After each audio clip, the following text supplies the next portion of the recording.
Biafrans demand for justice for Maazi Simon Ekpa Njoku, a prisoner of conscience in Finland, who is standing to save the life of people. Justice for Simon Ekpa Njoku. Justice for all Biafrans. Let us continue to demand for justice for Maazi Simon Ekpa. He is innocent and must be released unconditionally. Nigerian government is the one responsible for all atrocities happening in Biafra land. Maazi Simon Ekpa Njoku is innocent and must be released. Justice for Maazi Simon Ekpa. Justice for Biafrans.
that we came here, we are not allowed to come here, but they just surprised us. And we appreciate it. Thank you so much. Oh my God.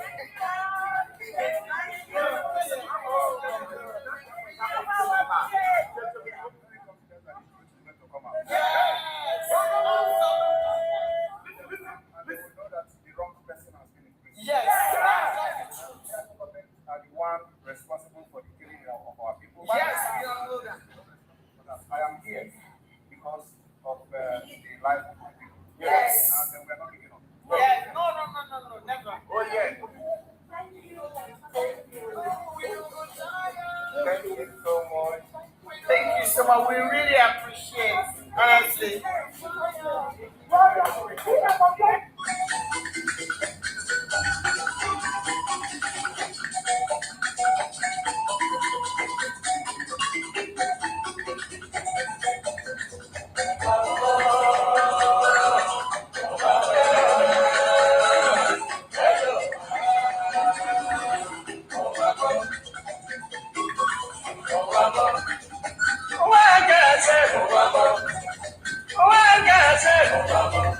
This is my weekend one.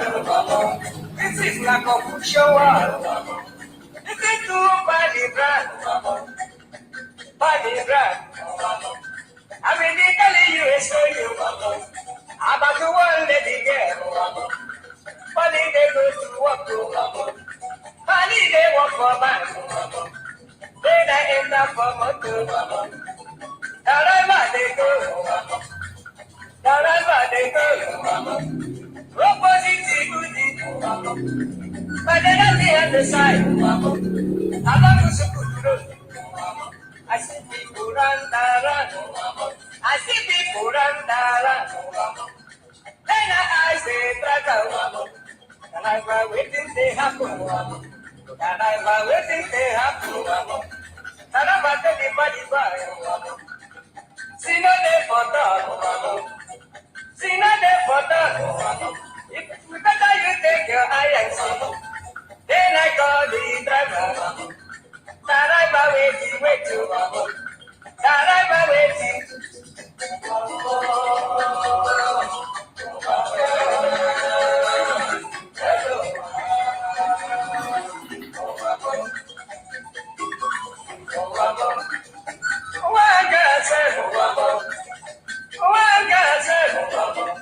This is my weekend one. Let the universe bear witness to the sacred code. The ground beneath us does not yield to seasonal guests. The tenant cannot sack the landlord. The employee can never sack the employer. Nnamdi Kanu remains the supreme leader of IPOB. His command is final. Whatever he says goes. Pursuant to the strict authority of the supreme leader and the sacred unyielding IPO code of conduct, the third administration of the DOS is hereby dissolved. The sentence is passed, your names are permanently erased. Chikaedozi, you are sacked. Tony Surumike, you are sacked. Austin Akpa'S, you are sacked. Kuya Forma, you are sacked. Isaiah Uba, you are sacked. Collins Chinedu, you are sacked. China Zanworu, you are sacked. Fidelis Njoku, you are sacked. Chidin Manworu, Juliet Edward Filatro, you are sacked. You are indefinitely expelled. You are Nigerian agents. Stay off from IPOB. You no longer speak. You no longer act for the children of light. The employee cannot fire the boss. Tenant cannot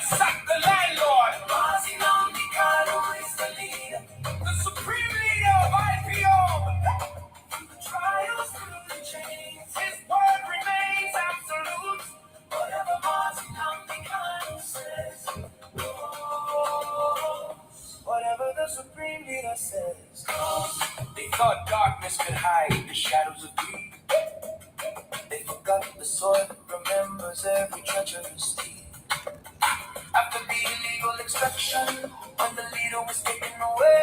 The enemies of the struggle came out to play. Governor David, he paid $500,000 of blood money bribed to buy college for the scholars of shame. They took the cash, sabotaged the release, and traded the crown, private media houses, just to tear the leader's legacy down. But the truth is a rock, it crushes the hand that betrays. But in the darkest hour, the true guardian stood high, refusing to let the message of restoration die. We lift our voices to honor the ones who defended the light, the shield of the truth in the dead of the night. Thank you, Biafra, thank God, media for standing support, for ensuring the truth, the truth was always told. Salute to the dedicated souls of heaven, standing the test. Salute to the rising sun, healing and blessed, and the ambassador for self-determination marching ahead, keeping the fire burning for the living and the dead. You defended the leader, you shielded the name from the stain. Oh, whatever Nnamdi Kanu said, go. Whatever the supreme leader says, oh. The fourth course is here, working with global power to heal the land.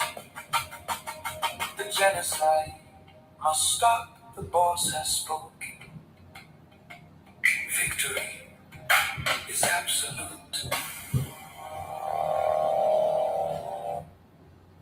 Like and share the program to all platforms. Share to family and friends. Don't keep to yourself. Invite someone to join us. Biafra spirit never dies. From the roots to the sky.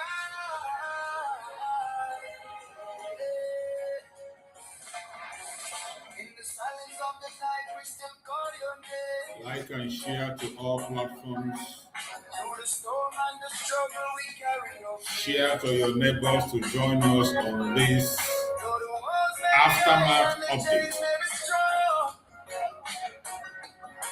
your voice echoes louder every freedom song. Welcome, welcome, welcome, We welcome. remember your courage, we remember your stand. Like and share to other people so that they can For the join people, us. for the future, for the promised land. Even when you're not here, your spirit still leads. Don't watch alone. Join. In the hearts of the people, Invite somebody to join. Oh, we never tire. Tap the screen, tap the screen. If you are watching on TikTok, tap the screen. Through the fire. You're watching on Facebook, like and share. YouTube, like and share. Oh, yeah. In our hearts, in our dreams, we believe. Simon Ekpa, we call your name.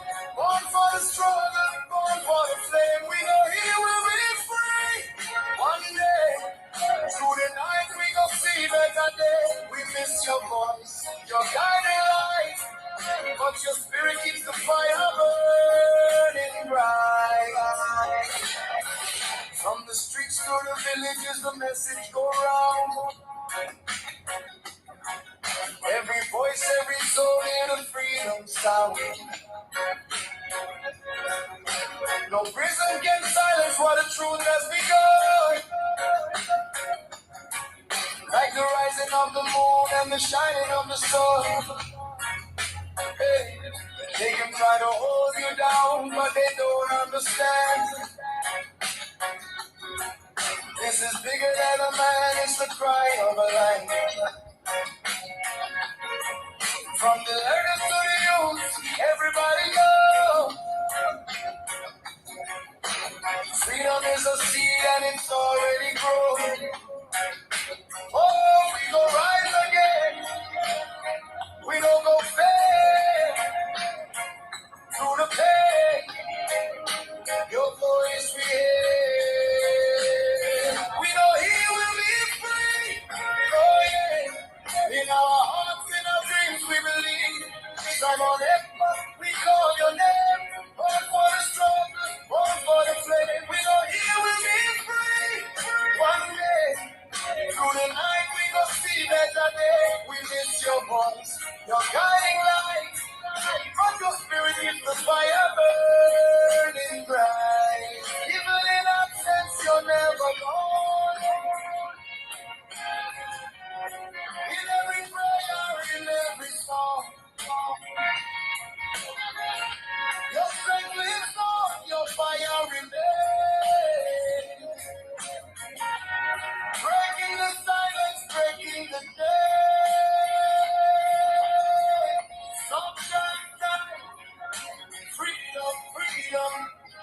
cry. Freedom, freedom, we rise.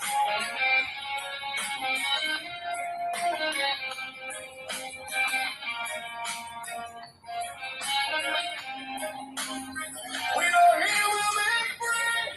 Oh yeah. In our hearts, in our dreams, we believe. Simon Ekpa, we call your name. Vote for the struggle, vote for the flame. We know He will make free. One day, through the night, we will see better days. We need your presence. Hear the light, and together we go win this fight. He will be free. He will be free.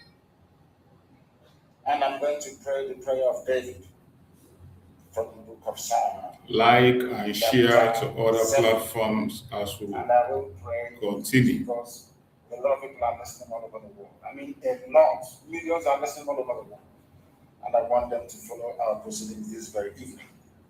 Very, very critical, very, very important. That we do so. Oh Lord, my God, the creator of the heavens and the earth, we take refuge in you. Save and deliver us from all that pursue us. Because if you look away from us, they will tear us apart like a lion and rip us to pieces with no one to rescue us. Because the world is against Biafra for no reason. We are hated, we are despised for no discernible reason. Only thee, O Lord God Almighty in heaven, is our Savior, not man. You must come to our rescue. Because you are our Lord and you are our God. If we have done this, if I have done anything, if there is guilt on my hands, if I have repaid anybody, be it friend or an adversary, with evil or without cause, have done wrong to any man or woman, then let the Fulani Janjaweed pursue and overtake me. Let them trample down my life to the ground and make me sleep in the dust. Arise, O Elohim, Adonai El Shaddai, in your anger, rise up against the rage of the Fulani Janjaweed Caliphate and the Zoological Republic. You will rise and you will fight for your children.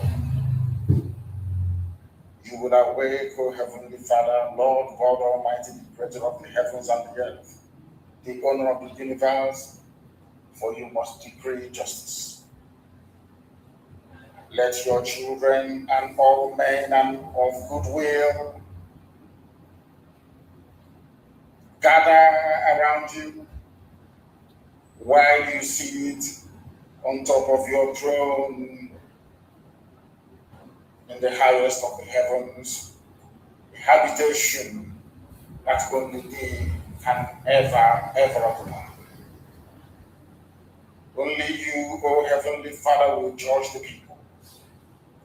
You will vindicate me, O Lord, you will vindicate IPOB, you will vindicate your children of Biafra, according to our righteousness, according to our integrity.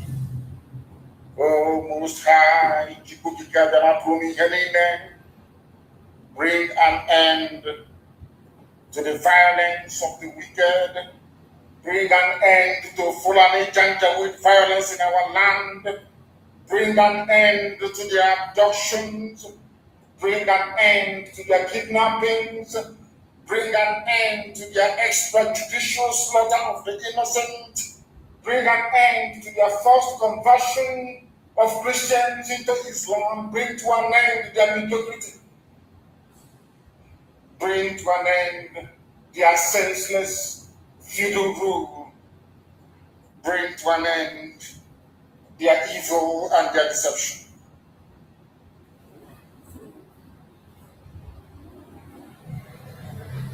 Come and secure the righteous, because only you, O God Almighty in heaven, can see in the dark. Only you know the hearts of men. You are our shield. We have nobody. Between 67 and 1970, the whole world ganged up and fought against your children. We did not steal anything from anybody. We did not go after anybody's possession nor inheritance. We were on our own in the land that you gave to our ancestors.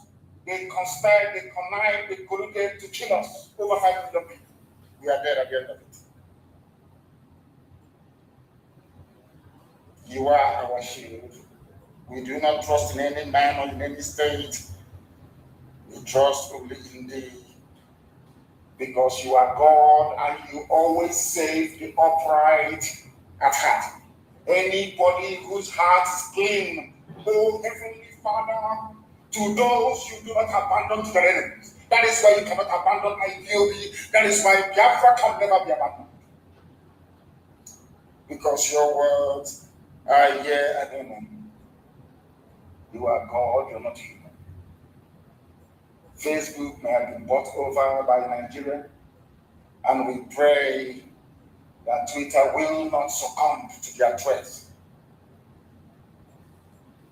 and their violence. You are God and you are not right and a just judge. But you are also a God that displays his wrath every blessed day.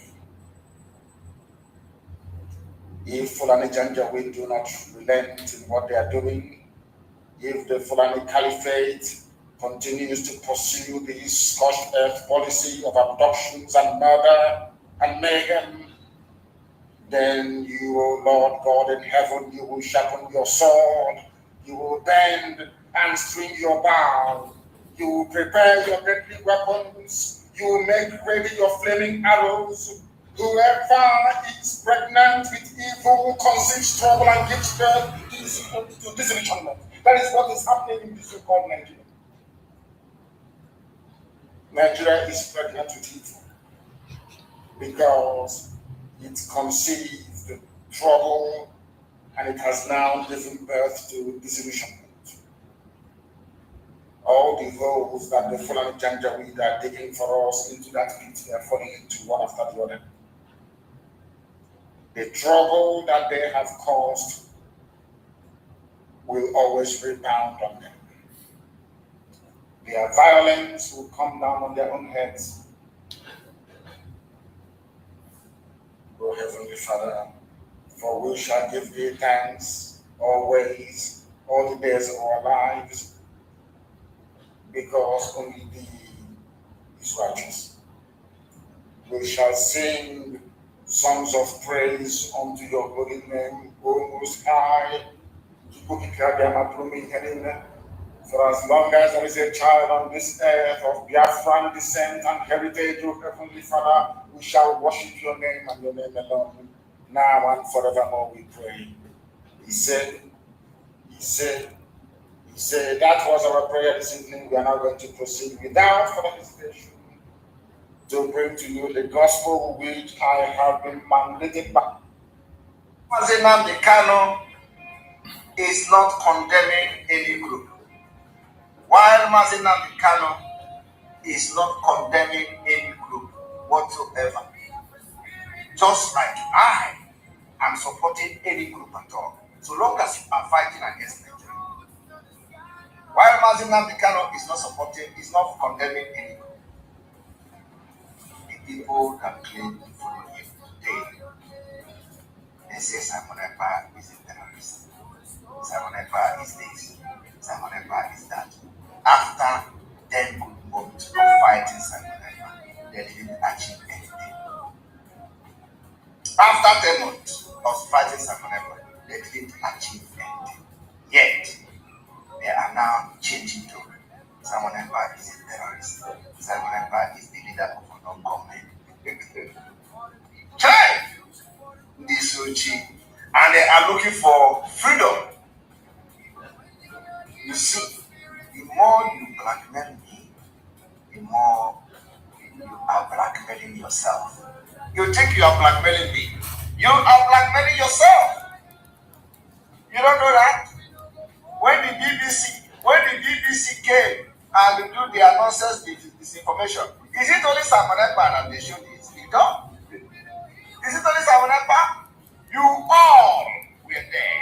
All of you were there. You could not even defend yourself. The same Simon Ekpa you are calling all manner of names defended you there. And let me tell you, even when they mentioned Simon Ekpa, the issue they mentioned Simon Ekpa, there was nothing. I can defend anything I say. All of you could not defend yourself, yet, you blackmail me. You think that when you blackmail me, when they want to call them, they call only Ekpa? All of you, your picture were there. Did you see my picture in the write-up? No. My picture was my video was hidden in the video. But all of you, the picture was there. Every day you look for Simon Ekpa, you post. Simon Ekpa is one quota. Simon Ekpa is a Korean. Simon Ekpa is this. When the thing begin to happen, you think they will call you. And when the issue started, you could not defend yourself. You couldn't defend yourself. BBC did not say it was Simon Ekpa. BBC put your picture, all of you, as we were blackmailing Simon Ekpa, they did not say it was. They put all of your picture. So this one, he said, we are going to kill this one, we are going to kill that one. All of your picture was there. Your video was there. Yet, you wake up every day, blackmail Simon Ekpa.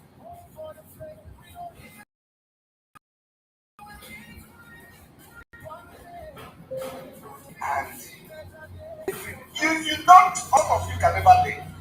Hatred and jealousy of Simon Ekpa have been clouded the brain that you don't even have at all. I do not know when they are going to learn. They think when they promote Simon Ekpa by calling Simon Ekpa criminal, BBC will come and say Simon Ekpa. All of you, the more you are calling me a terrorist, the way you are calling me a terrorist is the same thing you are calling yourself. You think when you get terrorists and oh Jesus Christ, this BBC disinformation should have teach all of you a lesson. You think when you come to social media because you hate me, because you are jealous of me, because you don't like me, you think when you call me criminal, you are going to pay for everything you say. You are going to pay. You carry my name and blackmail. Simon Ekpa is the leader of a local government. Simon Ekpa is this one. Simon Ekpa is that one. You see the way BBC is dealing with you people? If anything is going to happen anywhere, you are going to also be dragged into it. And you can't even defend yourself. It's purpose. It's pataka.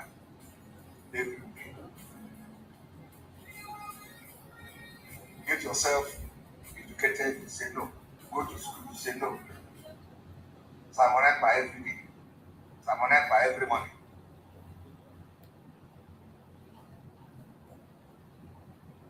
All right.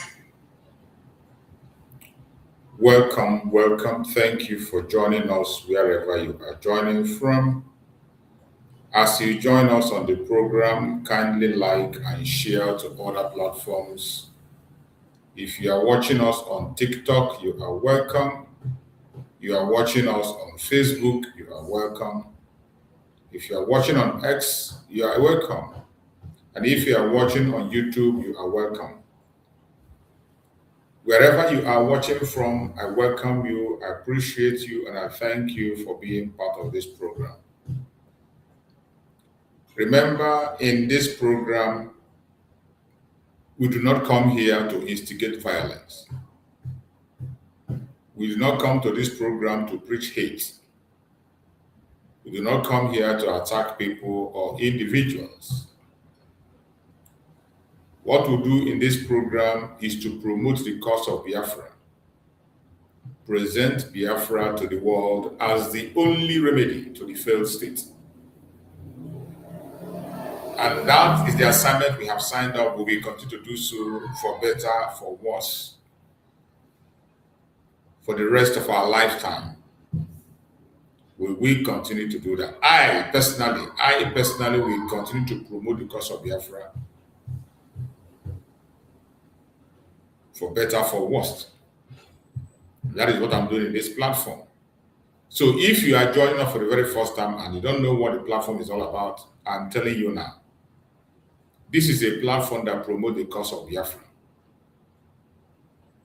It does not matter where you belong, the group you are, as long as you are promoting the cause of Biafra and support the disintegration of Nigeria, you are welcome.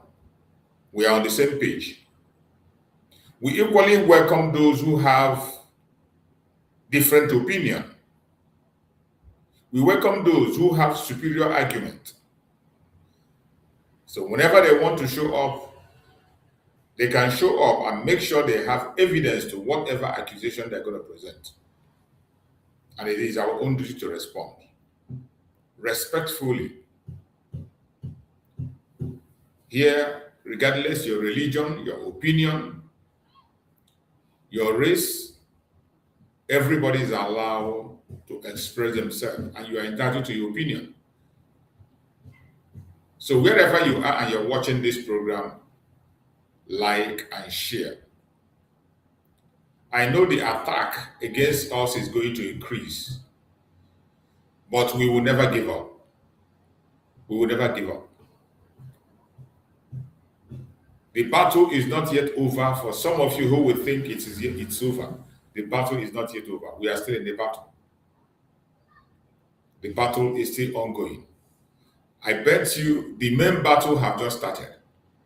Maybe you don't know. The main battle have just started underground.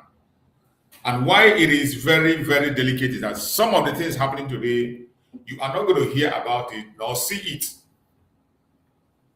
They are going to be doing a lot of work on the ground. You know what the Zoological Republic can do? They believe that they can buy their way out of everything.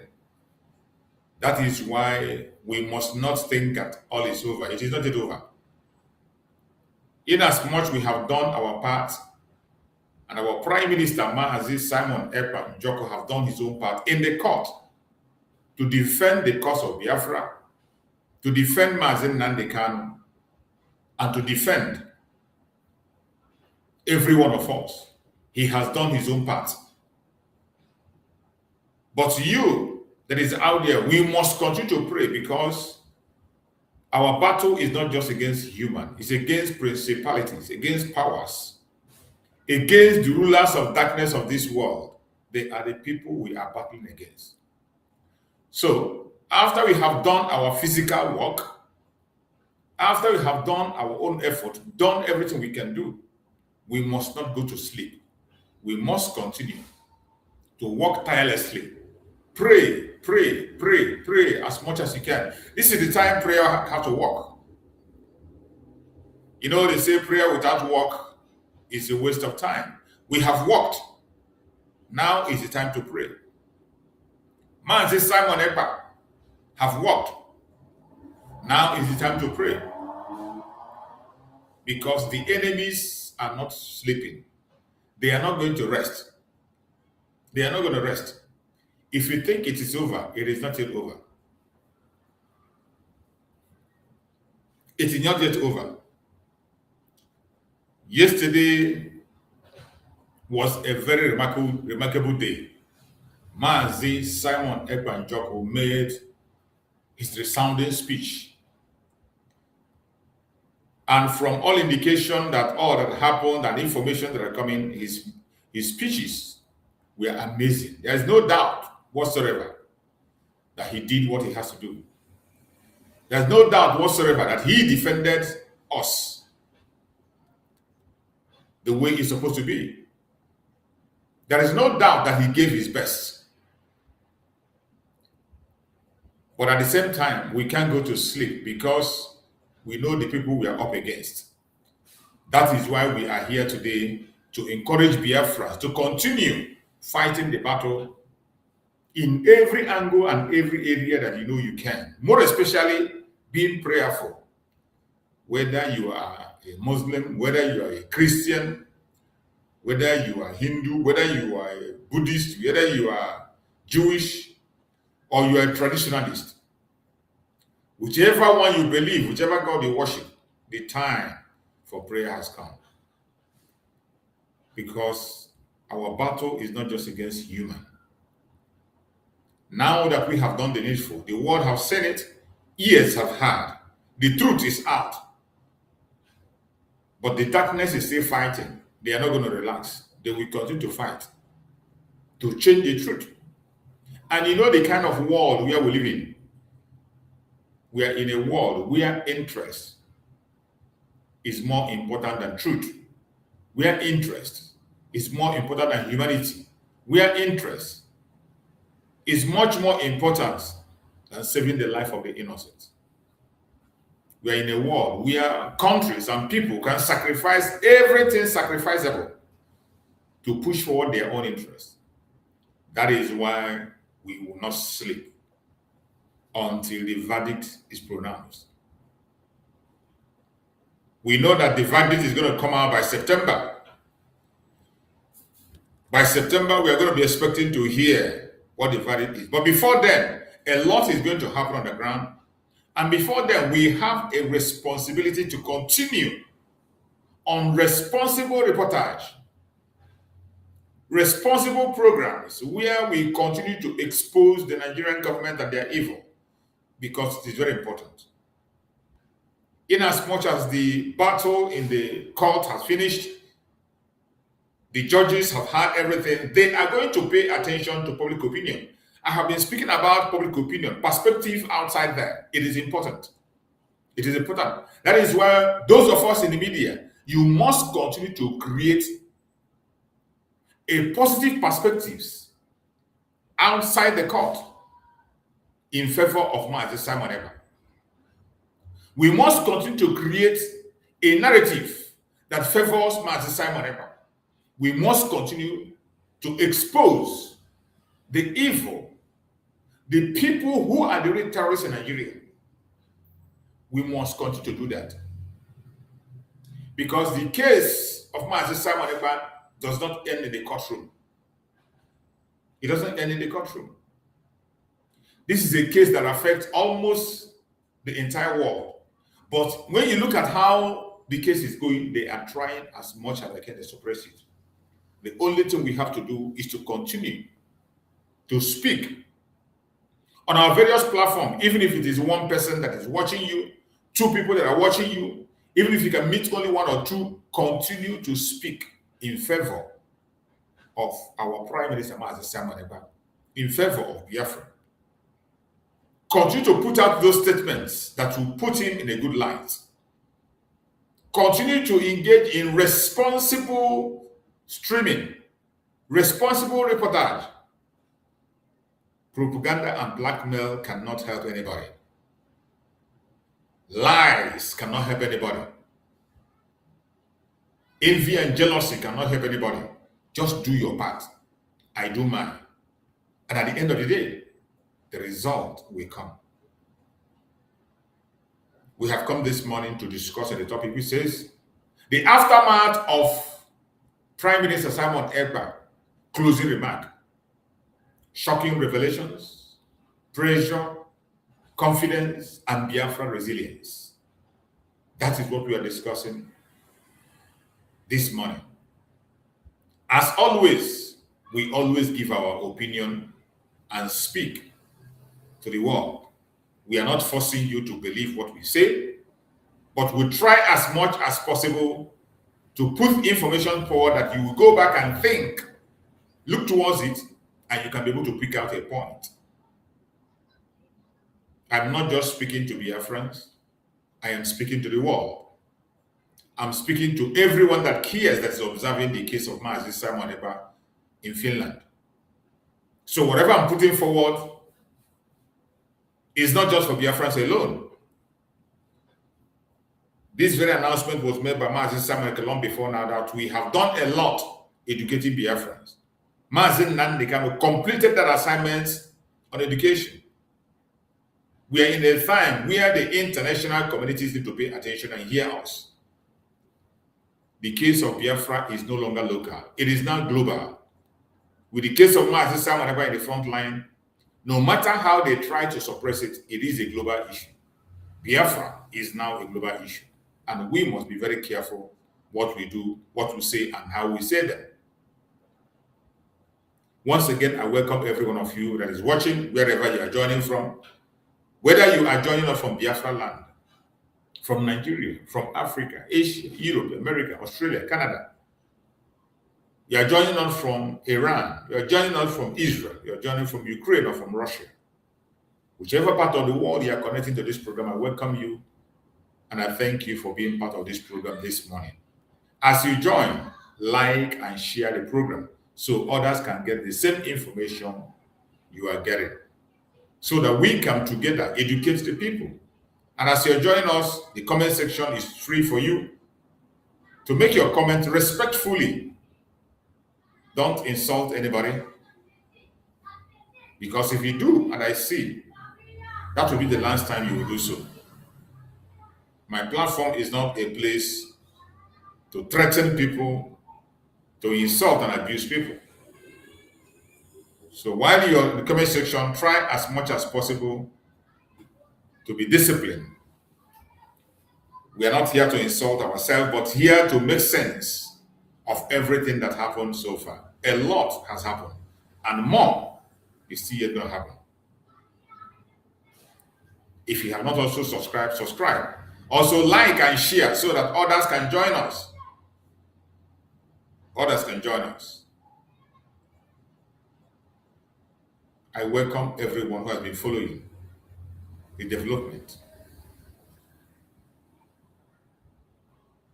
To everyone who has been following the development surrounding Simon Ekpa Njoku case in Finland, the appeal case, I want to welcome you, especially this morning.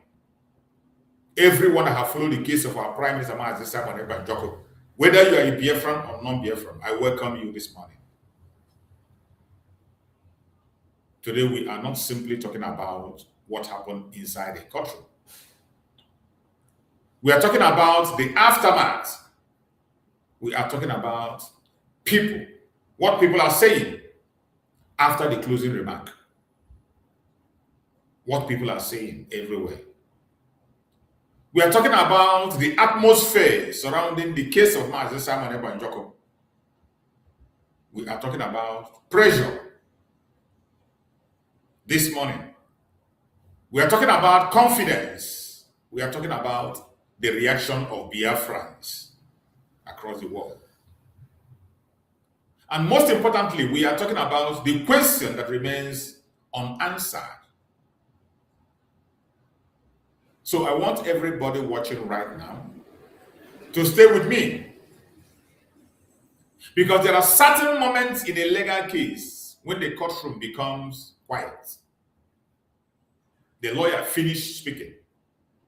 The accused person makes his final remark, and everybody begins to wait. That is where we are now. That is exactly where we are now. Everybody is waiting. The argument has been presented. The closing remark has been made. And now attention turns to what happens next. What does the aftermath mean? To you that is watching, what does the aftermath mean? That is the conversation we are having this morning. The aftermath of the closing remark of our Prime Minister. As I have always said, the closing remark matters. It matters a lot. Let's begin with something very important. When we talk about closing remark, we should understand that this is not simply another speech. a closing statement can be an important opportunity for a defendant to leave the court with his final perspective after the evidence and argument have been presented.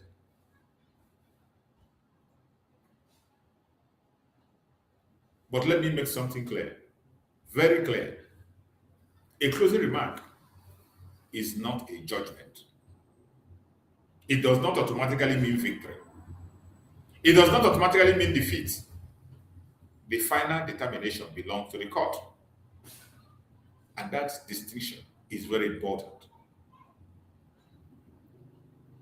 Because as supporters, as commentators, journalists, activists, or observers, we can discuss what happened.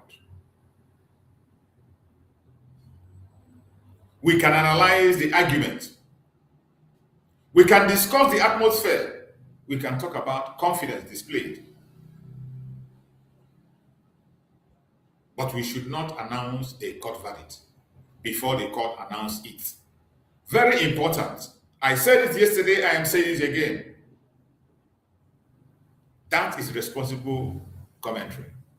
Many are already celebrating and announcing.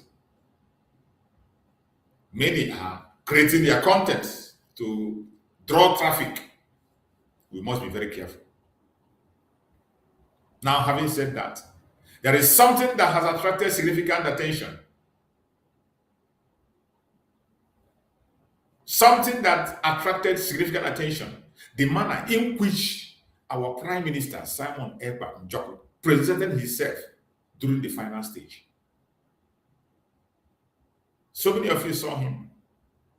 I'm going to play some of the videos that came out from that very yesterday. I'm going to play it shortly. The videos we got from the hearing yesterday. I'm going to play some of the videos that came out there so that those who are watching from many places can be able to see. I have shared many of them in some places. Those who are watching on another platform, I have seen it, I've shared it. Only on YouTube, I have not been able to share any. So you're going to watch some of those clips that came out from the program yesterday. The manner in which our Prime Minister presented himself during this final stage. Some observers interpreted his posture and demeanor as confidence. Others may interpret that same thing differently. But whether you support Mazi Simon Ekpa Njoku or oppose him, one thing is undeniable. The courtroom moment has generated enormous attention. And that is what we are examining today. That is what we're trying to examine. So before we proceed, I think I have to go bring some of those clips so that we can be able to look at some clips that we got yesterday from the court while the case was going on. Many videos have been flying right, left, and center, but we're going to be able to showcase some of the videos we got so that we can go from there. And in that video, I'm going to show video from different angles.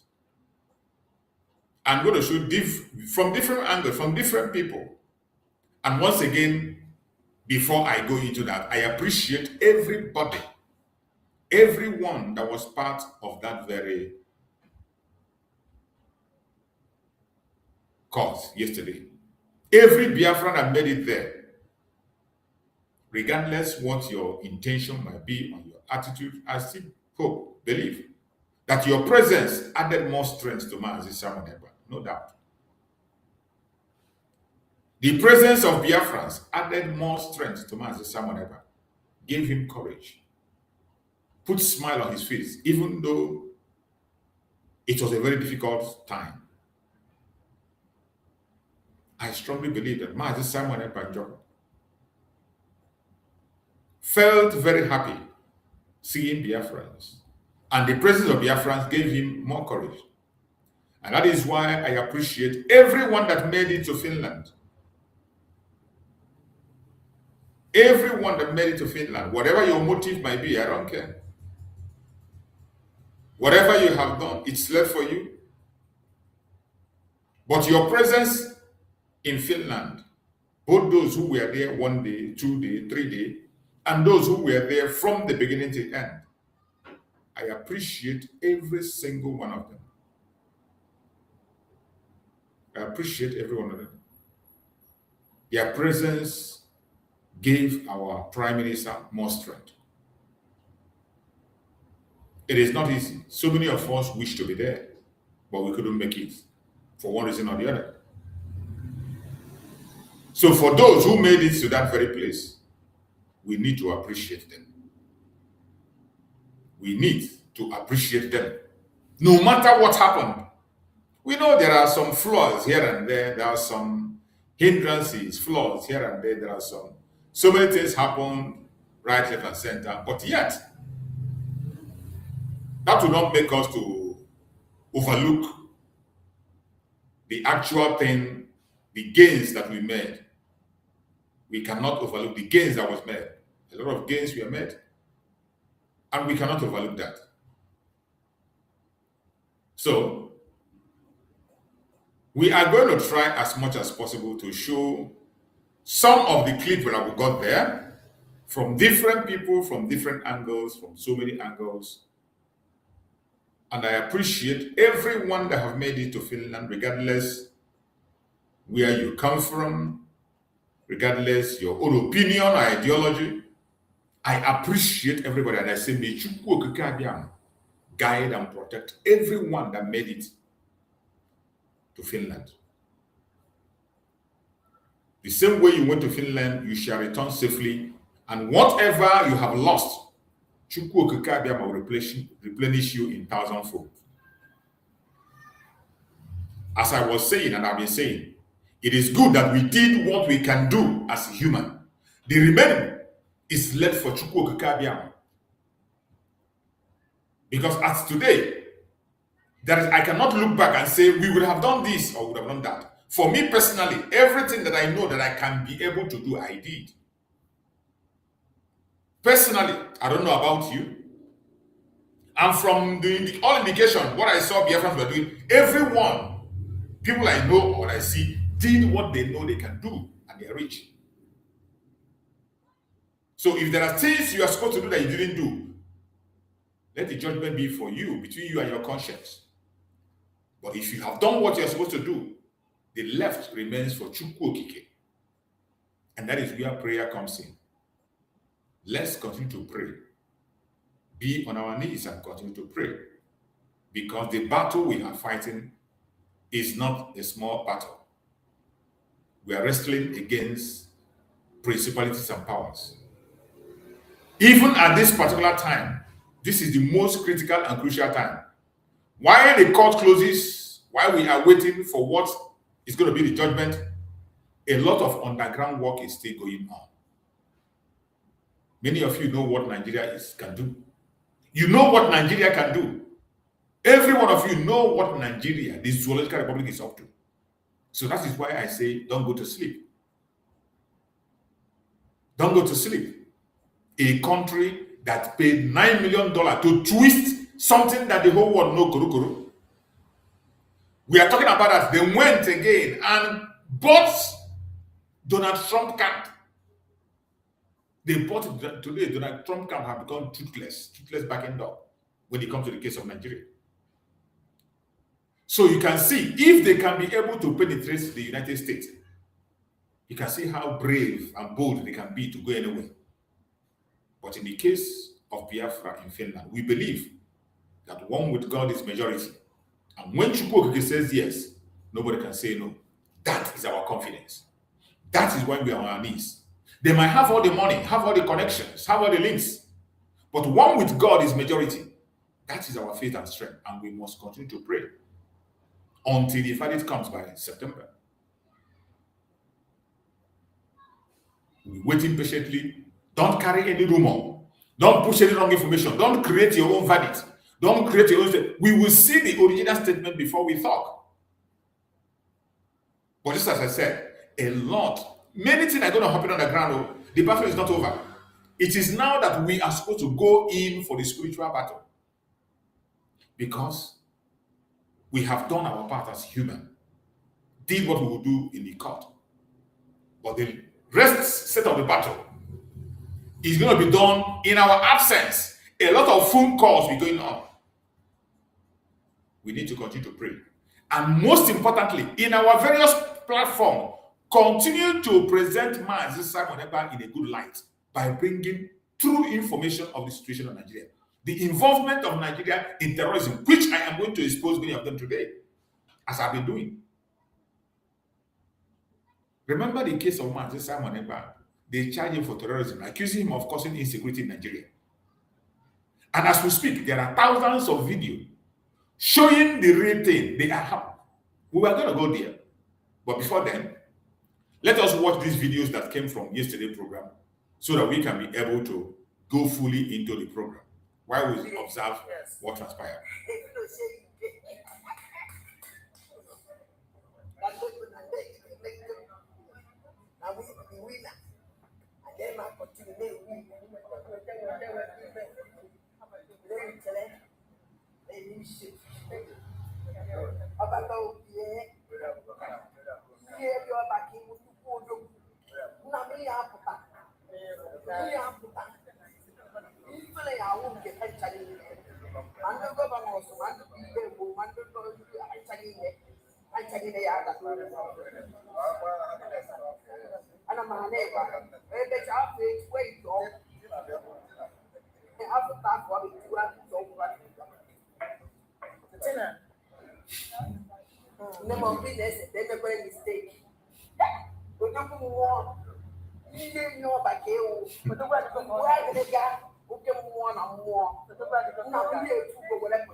Yes, I am now. And they are not even and they go. Governor was not also Mandos now ambassadors. Ambassadors, you know, like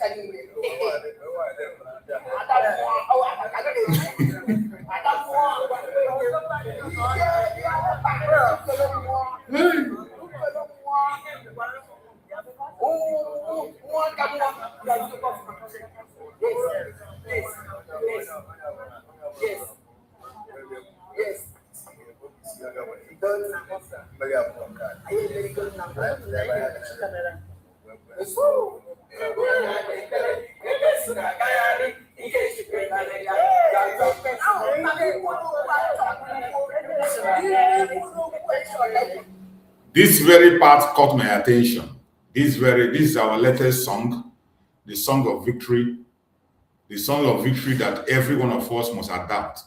While you pray for Mazi Simon Ekpa, possibly use that song. If you can put that song out, I'm going to try and see if I can get out that song and be playing it as one of his jingles. It is a very victorious song.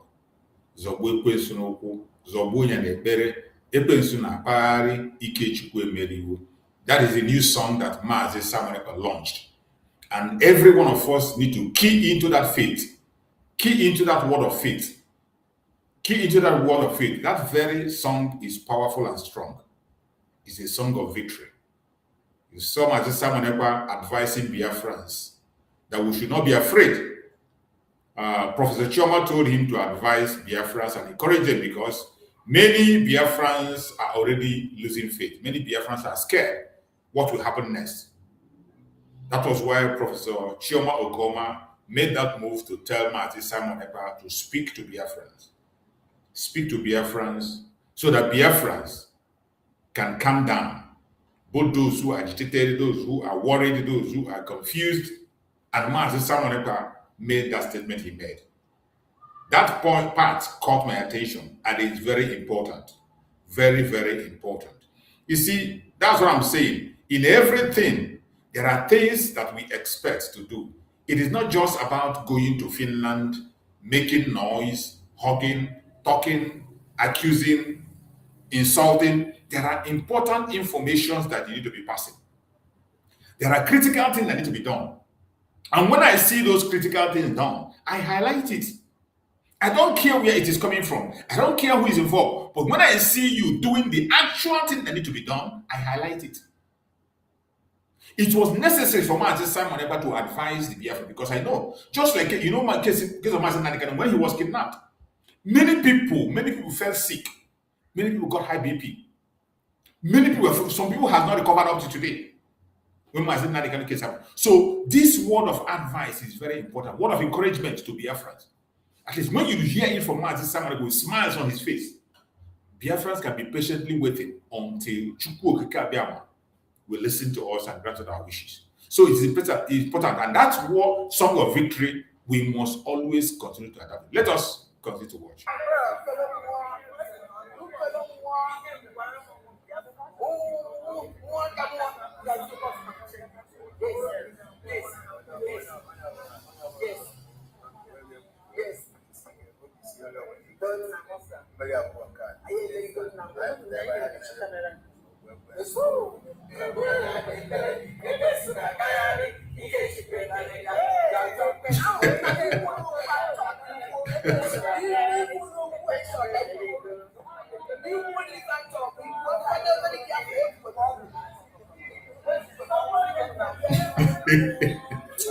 That Rama is a very funny woman. Very, very funny.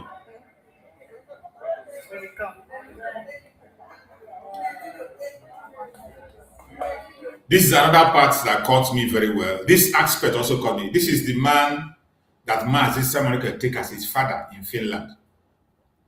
This is the man he took as his father. And this man has been with Simon Ekpa throughout all this trial, even before his arrest. The very first time they gave him invitation, this man was there for him. After he came out, this man, he has always been with him. So he knows many things about Mazi Simon Ekpa that you and I don't know. In that Finland, even in detention, he is one of the person that goes to meet Mazi Simon Ekpa without any hindrance. He can discuss anything with Mazi Simon Ekpa, and Simon Ekpa confide in him. This very man you are seeing. This is the man he refers to as his father. You see both of them hugging each other in the court. It is important to highlight this. This very man you are seeing there, he is not just an ordinary. I think the man is from Israel also. I think either he's from Israel or he has an Israeli origin. So he is, Mazi Simon took him as his own father. If you remember, when Mazi Simon was talking about this man during the convention in Finland, he was crying. Mazi Simon was shedding tears when he was introducing this man. That it's only this man that knows what he is going through in Finland. So even this persecution you are seeing did not start today. Even though Mazi Simon doesn't come to the public to cry or talk about it. The persecution did not start today. Go and watch that video. I have played that video many times in this very platform. I have played that video so many times. I don't know if I can be able to get the video now. I have played it on several occasions in the video. When Mazi Simon Ekpa was trying to introduce this man, he shed tears. He shed tears to make you understand how close he is to the man and how important that very man is to him. I know the reason I'm highlighting this is because some of us are very ignorant of these things. And some of us, they are very quick in speaking evil about people, even when they don't know them. People you don't know. You feel you can open your mouth and say anything. Very soon you see people insulting this man for one reason or the other. Either because you feel that the man is on one side, he's saying something. The man is speaking based on actual information he has. Whatever actions he takes, whichever way he behaves, is based on the actual information he gets from Mazi Simon Ekpa. I have a reason for highlighting this man. And when you see him hugging, let me play that video. Let me play that video where Mazi Simon Ekpa was introducing that man. Where he almost shed tears introducing that man during convention.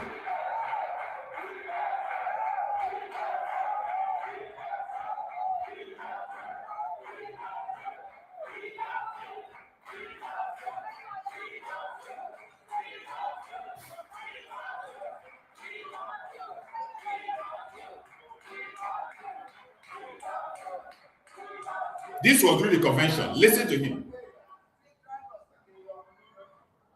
Mr. Keyo.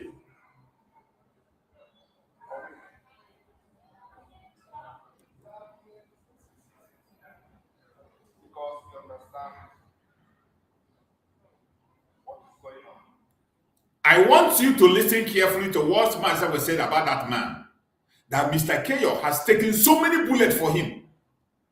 The man has taken so much bullets for man, Simon Ekpa. That man he was hugging there.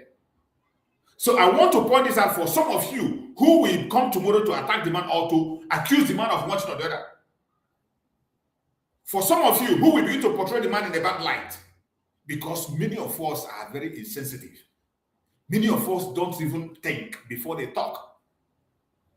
That very man he was hugging. I will still go back to the video. That very man, I want you to listen to what myself said about that man. He was almost crying, shedding tears when he was talking about that man. Listen. Because you understand.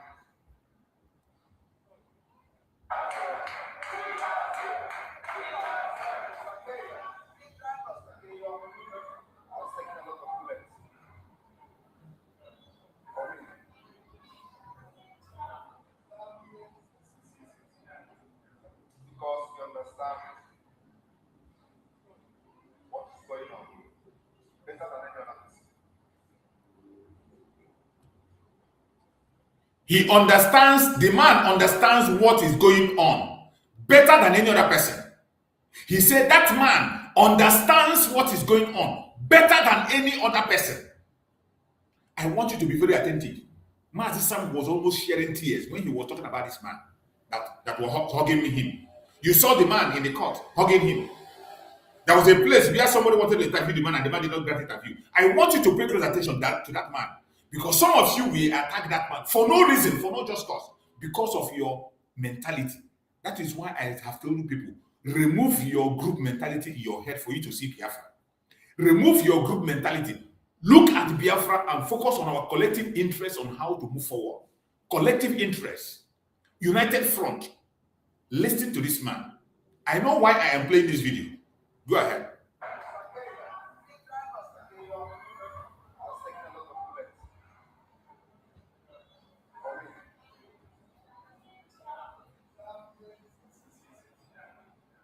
Because you understand what is going on better than anyone else. You have to be with me. Since the time we met me to this point, are you believing me? Okay, you are the secretary of the UPL.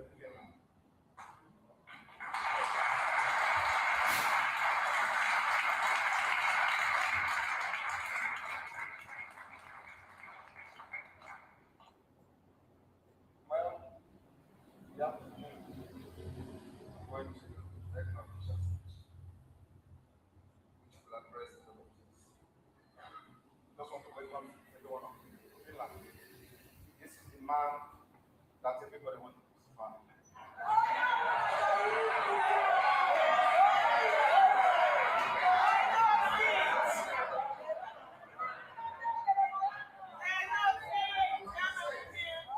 God is going to use me to end Nigeria.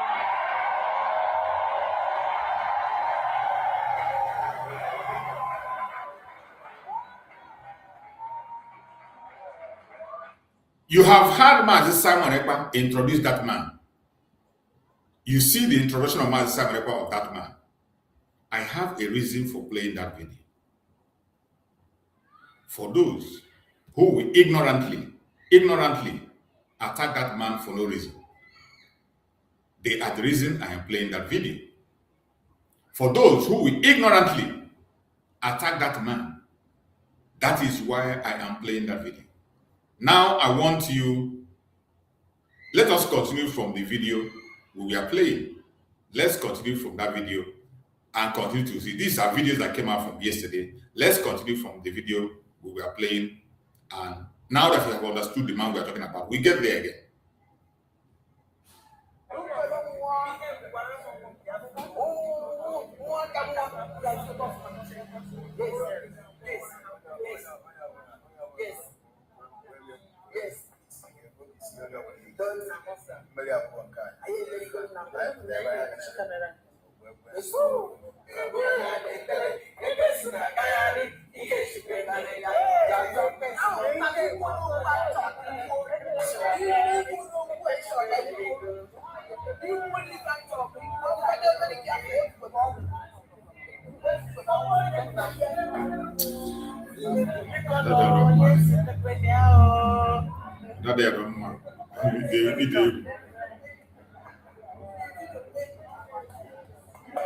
This is the man. This is that man. That man that man Simon was introducing in that convention. The man was seated there. Look at him. Look at the man hugging him.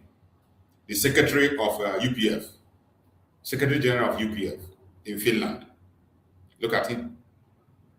Look at him. Master Simon Ekpa say, if there is any person who knows more, it is that man. The man knows what he's passing through, and the man believes in him. So I am showing this for you to know the level of his relationship with this man. That wherever you see this man, wherever he is involved in, you must be very careful how you speak about it. For some of you who are quick in attacking people, be very careful. Be very careful so that you don't make mistake. Do not judge.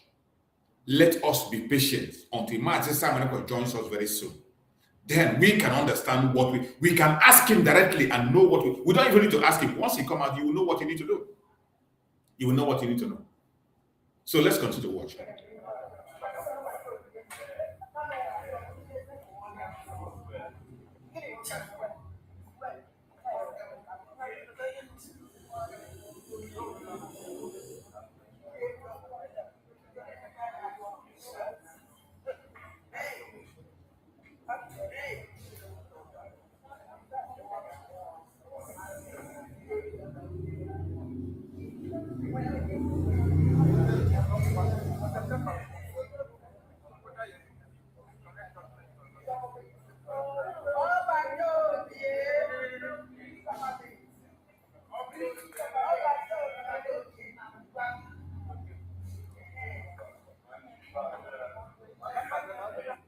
So that is one of the clips that came out from yesterday's program that you just watched. I am going to play another one from another angle. Someone else also recorded. I'm going to play another one so that we can see things from different perspectives, different angle. And then within ourselves, we can be able to reach out to judgment on what we understand or what transpired. We can be able to build our own understanding by our own self, not just by what I tell you or what someone else tells you. That is why it is important we show from different angles for better understanding. Let us watch another one. There's another one that I'm going to play. Let's watch this one. Let's watch this one.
This is video that was captured from yesterday. Somebody is asking about the judgment day. The judgment is going to come by September. Judgment is coming by September. So we have to wait patiently until we hear and get the transcript. We must see the transcript before we speak about the judgment. But it is by September.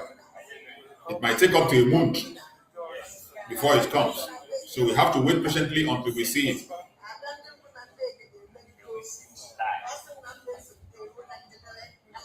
I want you to pay attention and understand what is going on. That is why I am showing from different angles. Because some of us are very ignorant, and some of us, you take because of maybe you hate one person or the other. Because of your quarrel between you and one person, you begin to hit entire system. That is not logical. So many of us have made mistakes in the past. And that is why I point out this issue before it began to happen. Just like some people were attacking Dr. Mazanga. The reason for them attacking Dr. Mazanga was because somebody was claiming to be working with Dr. Mazanga. They did not go to verify if truly that person was working with Dr. Mazanga or the person is supporting Dr. Mazanga. They didn't go verify. They just started attacking Dr. Mazanga without verification. That is different between some of us in this media and some ignorant people. There are some in this media, they come here with their envy, jealousy, and greed. But there are some of us, my own very self, I don't have anything against anybody. Once I hear an information, I will go to the root, investigate, verify. When I get my fact, once I speak, I stand on my fact. People were attacking Dr. Mazanga because of misunderstanding they have about someone. But Dr. Mazanga made clear statement about his role and what he's doing and how he gets involved in the case of Simon Ekpa. Dr. Mazanga explained it, he didn't hide it. But some people fail to go to Dr. Mazanga is a public figure. He's in the public, he's on social media. He put everything on writing and in video. But people were saying attacking him. Look at now, I'm hearing somebody writing that there are some people already attacking the father of Simon Ekpa.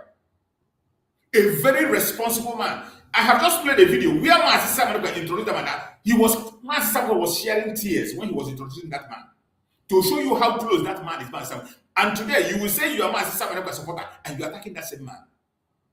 Simply because the man told you that he has a principle. There are things he knows you don't know.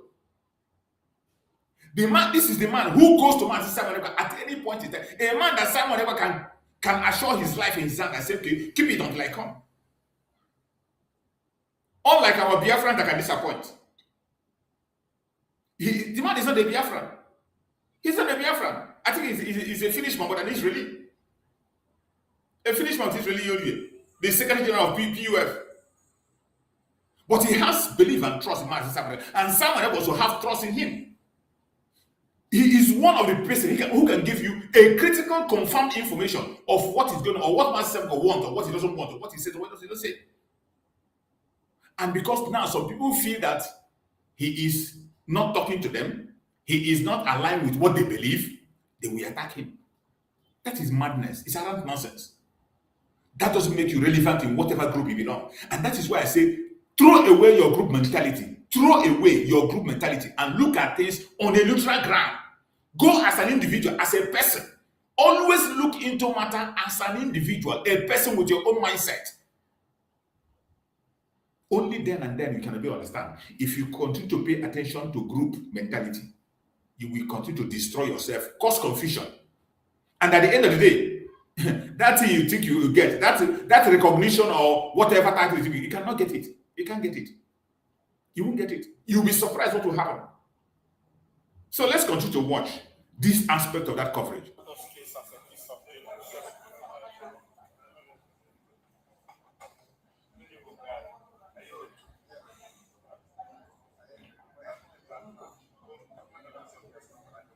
Yes.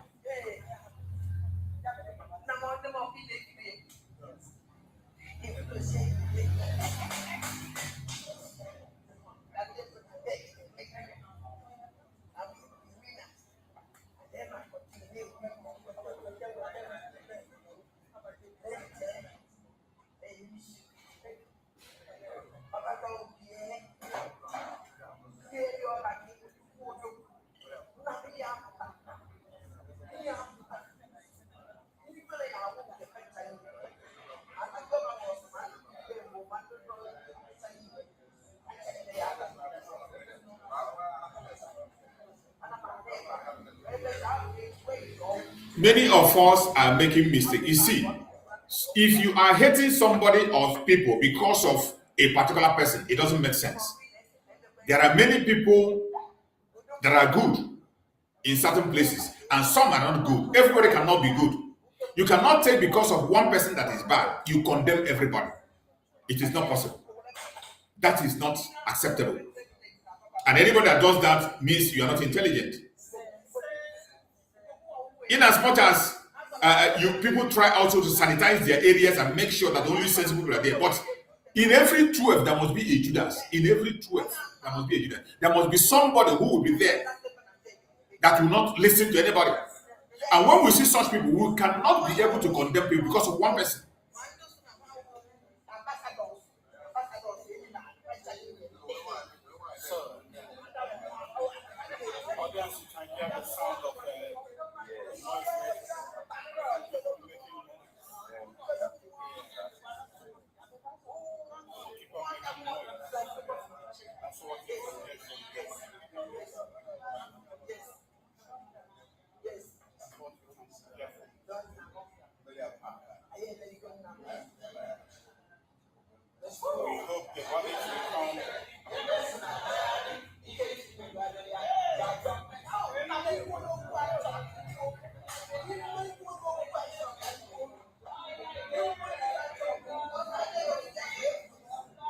I'm trying to allow us see things from different angles. So let it not be that we are reporting only from one angle. Let's report from different angles so that you that is observing will be the judge.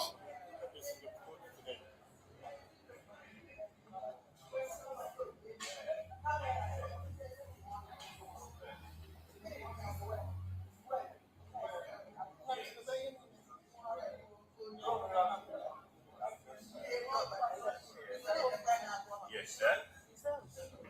No.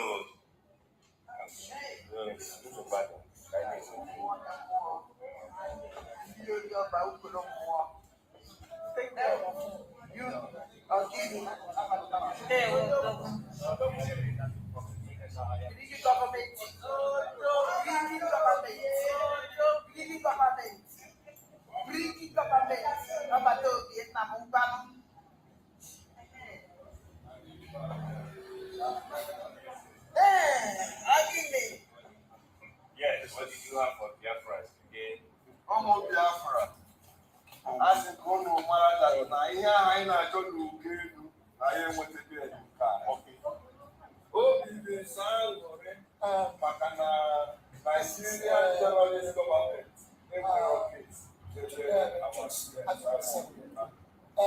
Honorable Pictures, I want to ask you today, please, how do you feel about today's constitution? How do you feel? How do you see all the things that happened in there?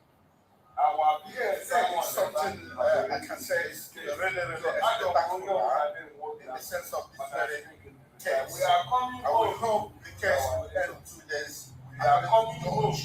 Last week, but today he said after looking into the case, he doesn't have so much things to be prolonging the case.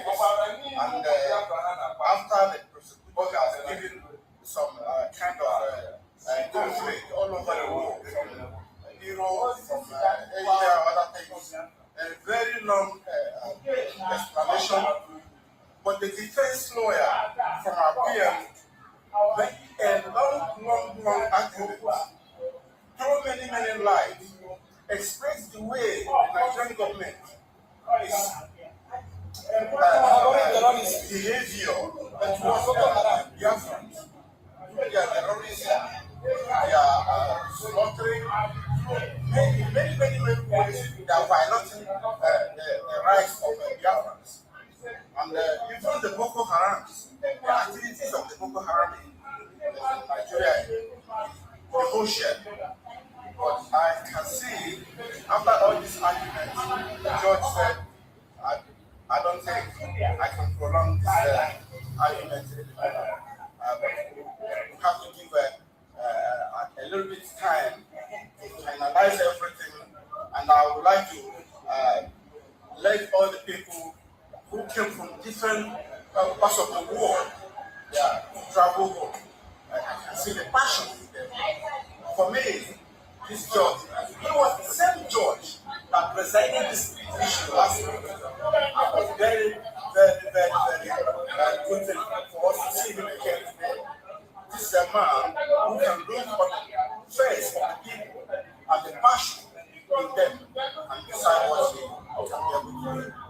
Thank you everyone today. This is really wonderful. For me, here I'm and all the people that want come here to bring unnecessary dramatic reactions. When you listen and watch through the video, you can see the distraction that it doesn't play us. Whatever you want to do. Thank you, Biafrans. Thank you for being staying with us. Thank you for all the things you have been doing. All hail Biafra. All hail Biafra. Freedom. Freedom. Very, very, very much happy. Freedom for our PM. Yeah. Freedom for Mazin Nnamdi. You can see the brightness in his face. Yes.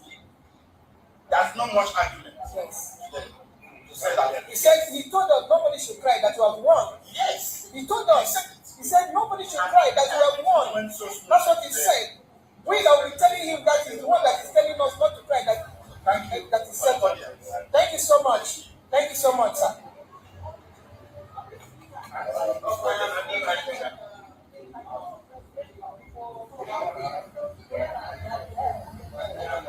Yeah, this is Honorable Scholar, the mission head from Deutschland. You were in the court. What can you give us as your experience from today's court sitting? You know, Biafrans, today was the day the shame was put on the face of the Biafran. So today, I don't know how to say it, but it's the most happiest day ever. You know, after the final statement, I feel like I'm jumping to go and catch our victim from the courts. God has done it. Like I said before, the crown on his head, nobody can refuse. Today, Simon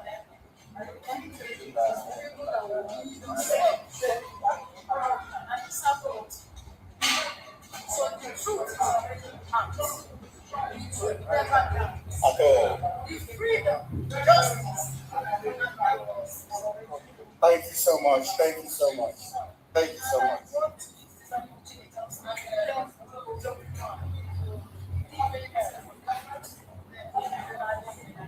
The most important thing is Mazi Simon Ekpa, very confident. Very confident. I love his boldness. Very confident. Okay. My beloved honorable Pastor Rose, I can see all of you flying color today. I can see all of you flying with good honor, with very, very wonderful indeed.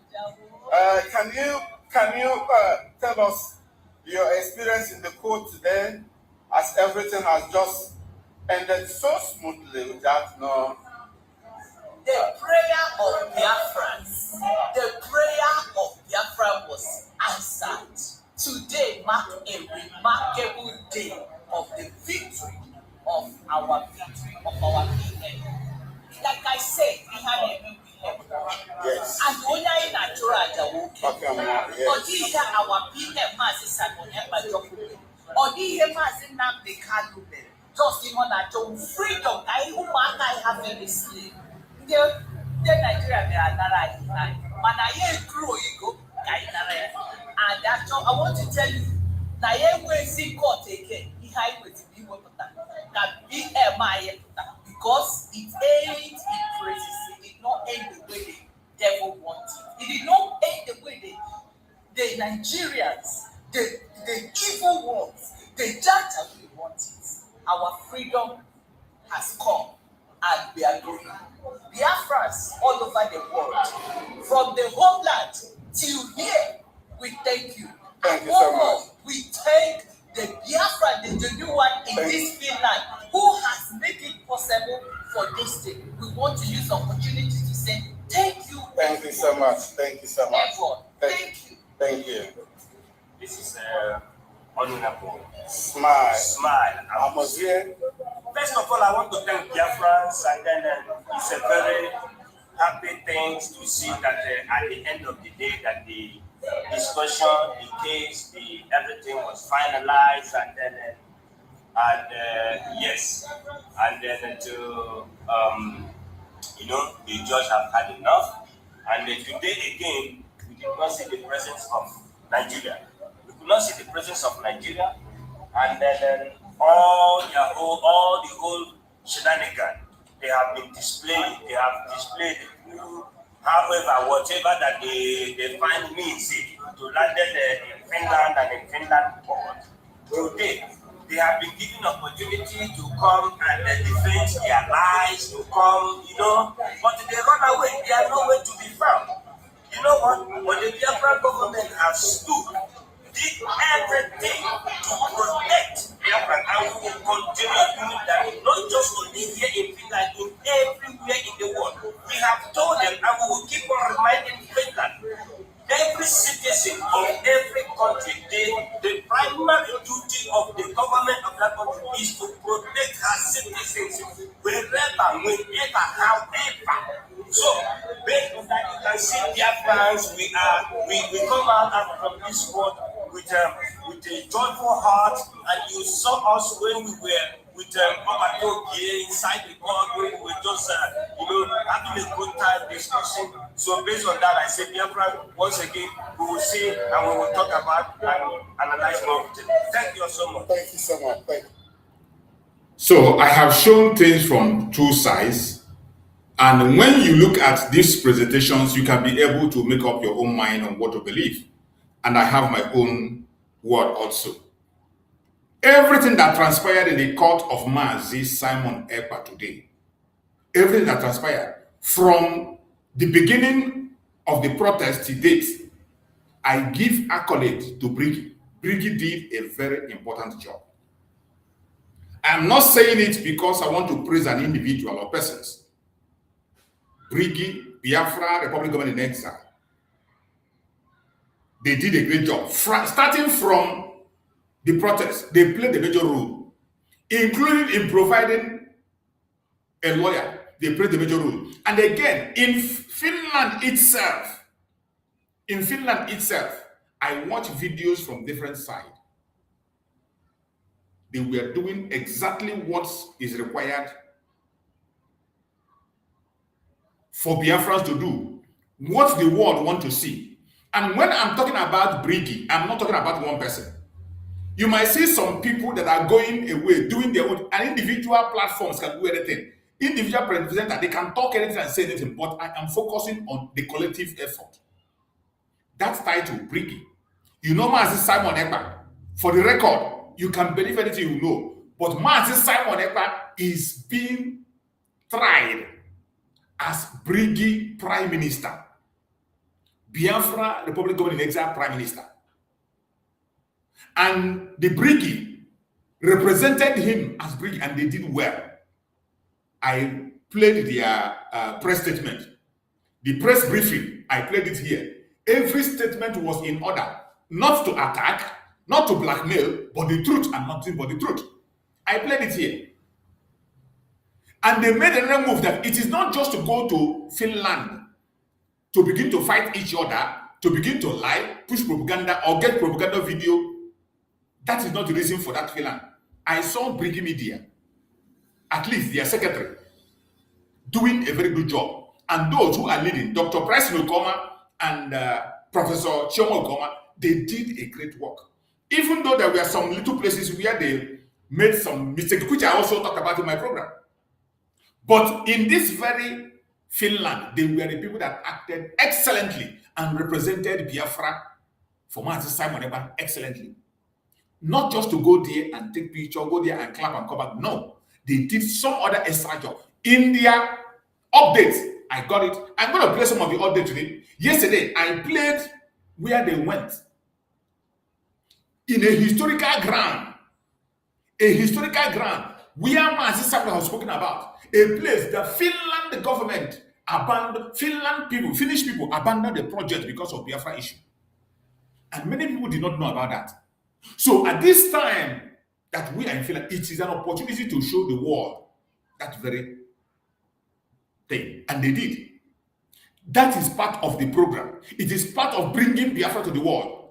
That movement they made to go to that very ground where the Finnish authorities abandoned a building, a cathedral. They abandoned a cathedral. They abandoned a cathedral because of Biafra, because of us, because of the death happening. Many people didn't know about it. Even there are Finland people that don't know about it. So for them to be there and highlight that thing so that the world will see it. At this time, the attention of the world in the court, because some people are just looking to see where Biafrans are fighting in the court, where Biafrans are doing this in the court, where Biafrans are arguing, where they are calling people names, where Biafrans are insulting people, insulting each other. But when they go, they will see that video of our relationship between Finland. It was a wonderful move. I played it yesterday. It was a great. Another one I saw was the meeting they went to hold with the PUF. PUF, where the father of Mazi Simon Ekpa is the Secretary General. They were there to represent. This was the people that gave Mazi Simon Ekpa Ambassador of Peace. The same organization that honored Mazi Simon Ekpa as Ambassador of Peace. It was very important move they made to announce that also and to bring that to the plate of the world that there is no way this man can be a terrorist yet given the Ambassador of Peace by an international organization. It is not possible. And the people that represent him still go back to that place. The people that gave him the Ambassador of Peace, they received them and accepted them. Because if those people found out that he's a terrorist, there's no way they can receive people that come from him. The people that gave Mazi Simon Ekpa Ambassador of Peace, if they find out or they see that, if they believe that Mazi Simon Ekpa is a terrorist, they can never ever allow the people that are representing him to come there. But the brigade went there, led by Dr. Bryson Okoma and Professor Okoma. They went there and they were received. They were received. And they spoke. I played the video yesterday. For those of you who, if you did not watch me yesterday, the video is still available. Maybe if I have time, I can play it today. Or you can look at it online. It's everywhere. They went there also to discuss, make plan. And the father of Mazi Simon Ekpa also introduced them to the group officially. The father of Mazi Simon Ekpa in Finland introduced them to the group officially as a confidant of Mazi Simon Ekpa. You see, some of us, we are watching what was happening just for your own selfish interest, because of your enmity, because you want to create enmity, because you want to fight, you want to score points. But if you are genuine, you are not supposed to be watching to score a point. You are supposed to be watching there to know actually what the truth, what the reality is on the ground. In this very court of Mazi Simon Ekpa, many realities were exposed, many realities were revealed, but some people focus their mind on their group mentality. Some put their mind on their group. I support group B, I support group A, and you forgot to get the critical information that were delivered. That man took them to that very place and introduced them. That is key. That is key. And today, I am going to play another interview that they granted. Another interview that was granted by the same brigade. I am going to play the interview that they had with the father of Mazi Simon Ekpa. These are things that were supposed to be done. These were things. When you present issues, forget about your fighting. Don't go there to fight somebody, to attack a Biafra. It was supposed to be representing Biafra. Everybody that traveled to Finland went there to represent Biafra. He didn't go there just to represent Mazi Simon Ekpa.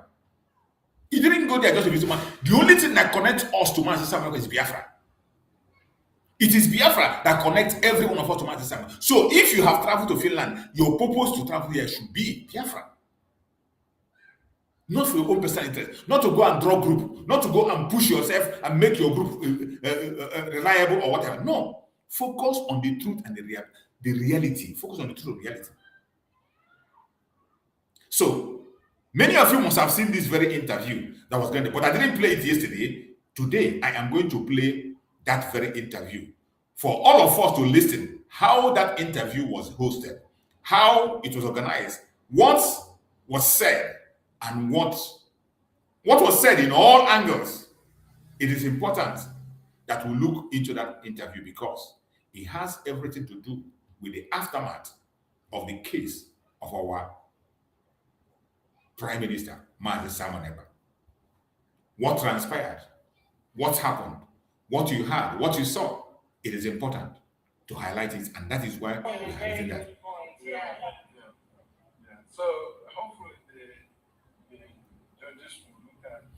Let me start it from beginning. This is not the beginning of the interview, because I want us to get it right. I want us to get it, listen to that interview, hear them out. And when you hear, keep your group mentality aside. I am not playing it to promote anyone, but I'm talking about reality, the reality on the ground, what we saw. Then when you see all this, it is left for you to be the judge. And this is why when I said that the Briggy played the role they are supposed to play, and they represented in a disciplined way in all their reportage, including their press statement, it was key. So I want you, it doesn't matter who is here and who is not there. I'm not talking about individuals. There are some individuals also who were there, who were behaving in a different way. That will not make us to discredit what Briggy has done. That's not because it's not because they discredit them. That is why we have to be observant. And let's watch and hear this very interview, because it is key. It is key. Very important. We must listen to it. We must. I didn't play it yesterday, so let's listen to the interview. It is very important. It will help us to be able to pass our judgment accordingly.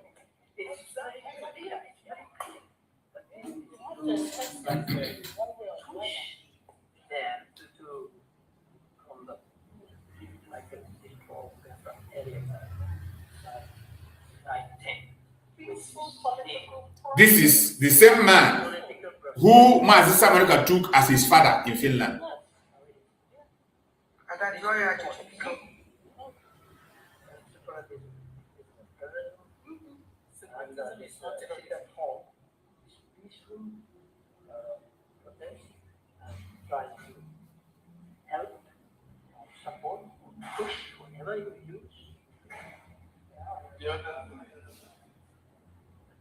I think this person shoots himself.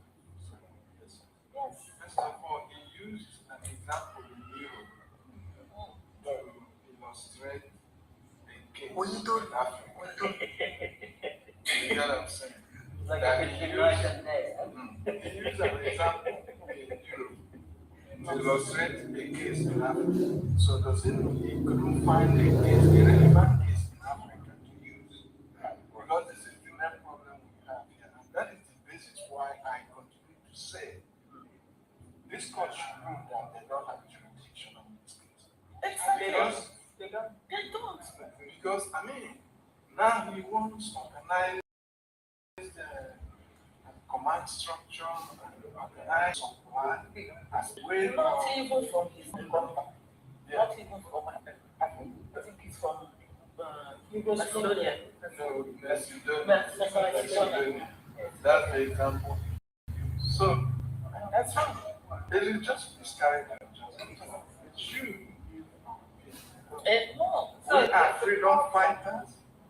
We are freedom fighters. We cannot be in Europe and America and watch terrorists kill our people. And you don't expect us to do anything. If he's talking about terrorism. Boko Haram is not on trial. ISIS is not on trial. Rather, it's the person resisting the terrorist that is on trial. When Joe and I, Honorable Joe, the International Attorney, visited in February 26, 27, 28, and March 1st, 2026, Joe told Attorney Kanu that the law they are using to try Simon is a law designed after 2001, which is September 11. You know, I wants to fight Islamic terrorism. Now, you are using that law to fight a Christian fighting Islamic terrorism. Exactly. That was the turning point. Exactly. But it is really sad to know that it is only for Africans that separatists are called terrorists. And in the West, the real jihadists will destroy their own country, will come over to the world. And by the way, just like Professor Choma was saying, we are not separatists. From what Professor Choma is saying, we are not separatists. They call us separatists. That's true. That is what they refer. But we are not separatists. We are not separatists. We are only asking for self-determination, fighting for our freedom. We are not separatists. So when they use that word separatists, they refer to us saying we are not separatists, and we cannot accept that reference of us being separatists. And start destroying things, but they won't even call them out. No. It was just surreal watching the prosecutor twisting like a person to all the separatists as it is unbelievable, but as the end said, our God is alive. Our God is alive. Exactly. Can't wait for Because it dropped the attitude of person. So, that I really thank you. Oh, by the way, his birthday was yesterday. Oh, to you, happy birthday to you, happy birthday to you,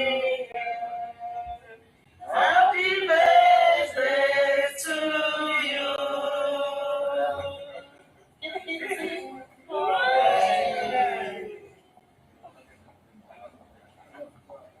Yes, good. Yes, yes. Long life and a good health. Thank you. So, his birthday was yesterday. Because you go there.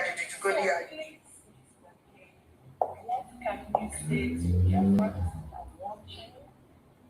How do you manage our defense attack? They will try to call us terrorists, and they will try to criminalize our peaceful at-home problems. What do you have to say to Biafrans? So I would witness alive what happened in this courtroom behind us. And our attorney told me he was really doing real witness, real,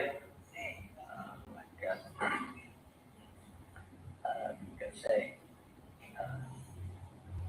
burning all the stones, I would say. And the two most important stones, I must say, that he was really like a challenge that separatism is not same as terrorism. Separatism is bring countries and try to make the situation better, but it's leading to change. Terrorism is something completely different. So this, in his understanding, is not really proven in the conspiracy. Number two thing, which I understood, which he wrote very clearly, is sit at home. In case you are not hearing very now, Mr. Keyo is explaining the arguments of the defense lawyer, the important things that are supposed to be known. So even if you are not in the court, he is giving key points that were discussed, things he felt are a very strong argument. He said 2 strong arguments that was made by the defense counsel of Master Simon Ekpa. That is what he's trying to elaborate. So when I talk about talking, it's not just making interview or talking or showcase. Say reasonable and sensible things that people will see. So when I'm commending Briggy for the way they handled issue, I am commending them based on what they have done, not on individual level, as collectively as they are. There might be 1 or 2 people that are doing a different thing trying to create chaos here and there, but that does not remove the fact that Brady did a great work. It does not, the action of one or two people does not denigrate what they have done. So I want us to listen carefully to this point that Mr. Keyo is pointing out. Very important. So that we can understand that for those of us who are not paying attention.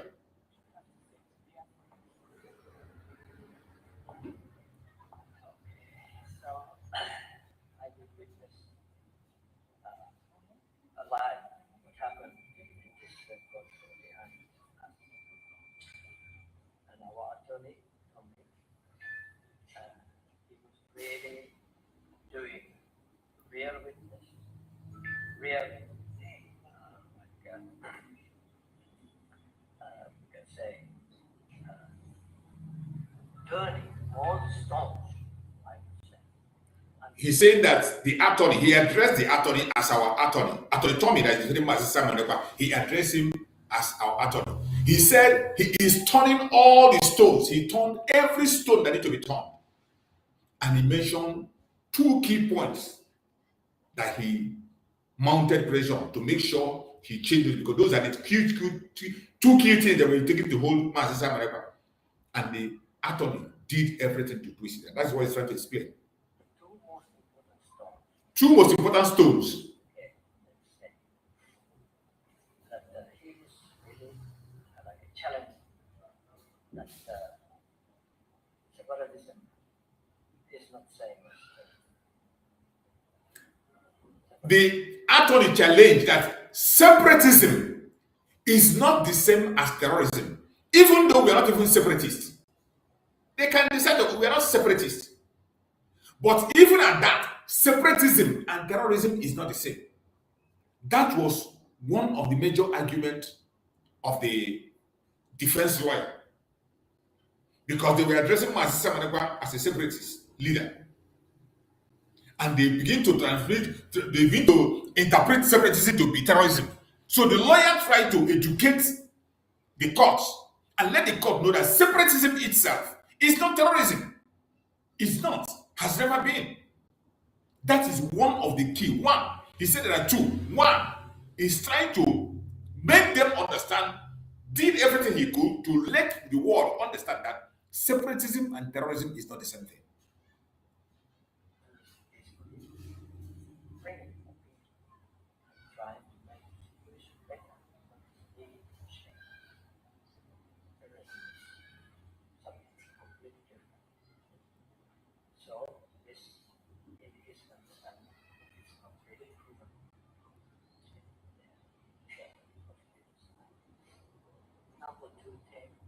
So when he explained separatism, that in separatism, these are people fighting for their freedom to make things change from bad to good.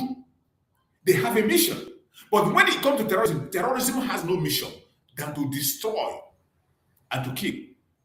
In terrorism, they go into their decision without a reason, without any mission. The only mission they have is to destroy, to kill and to destroy.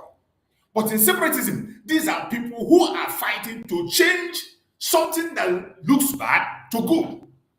Something that is uncomfortable to a comfortable state. They change situation. In many places, they fight. At the end of the day, they win their sovereignty. So the lawyer did everything to explain it properly for people to understand that you cannot, even if you call myself a separatist, he's not a terrorist. That doesn't make him a terrorist. So he mentioned the second one now.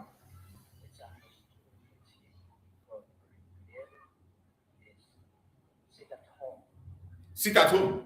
The second one, sit at home.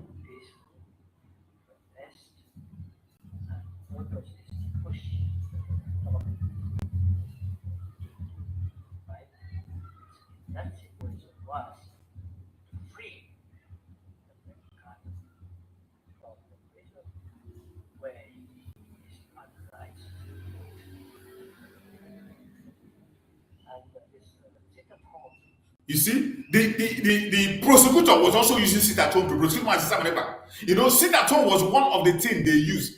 Even to today, that is what Nigerian government, even today, in Igbo land, all those criminals that are working for Nigerian government, what they are talking about, sit at home, he brought suffering on the people, he killed people, he did it. And the lawyer was able to let them understand, sit at home is a peaceful protest. Biafran land is not the first place it has been done. Sit-at-home have been used in several places to change things, to make people's opinion heard, to change the difficult situation to be good. It has a mission. And in the case of Biafra, the purpose of that sit-at-home from the onset was to request for the unconditional release of Mazi Simon Ekpa and nothing else. And it was not enforced. It was peaceful. Peaceful. It was not enforced.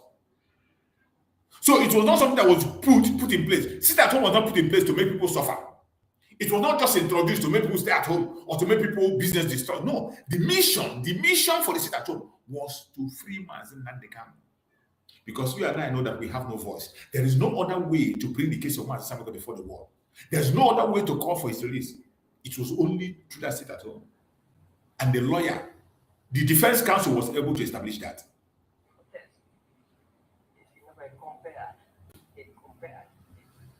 With in Finland, with the workers, they are striking, making demonstration. We want more salary. Yes. You know, Sit-at-home is just like a demonstration. Let us make for the companies. They could make a loss. Yes. Sit at home. There was purpose. One purpose was to make a loss. Because this is like a big one, right? So it's just comparable. Peaceful test, and there was clear purpose, peaceful purpose. And the reason is coming from somewhere else. Why this protest has to be done? It's the result of something. It's not the cause. So, I think there is much hope that the final truth and righteousness will win. So, encourage us and have faith and love for each other and unite together. But we need to be careful not to just believe anything. Exactly. Thank you. Okay. Yeah. I want to say one more time. Don't make the decision based on imagination. Exactly. Thank you. Based on facts. Yeah. And I must say that this couple, they can bring you the facts. I have confidence. Actually, after this last conference, I told her, you're the only person who I feel like I trust you. I don't know why. Yeah. But it's right. But it took a long time for her to trust me. Oh my goodness. But now, I am sorry. I am so sorry. Yes. So just for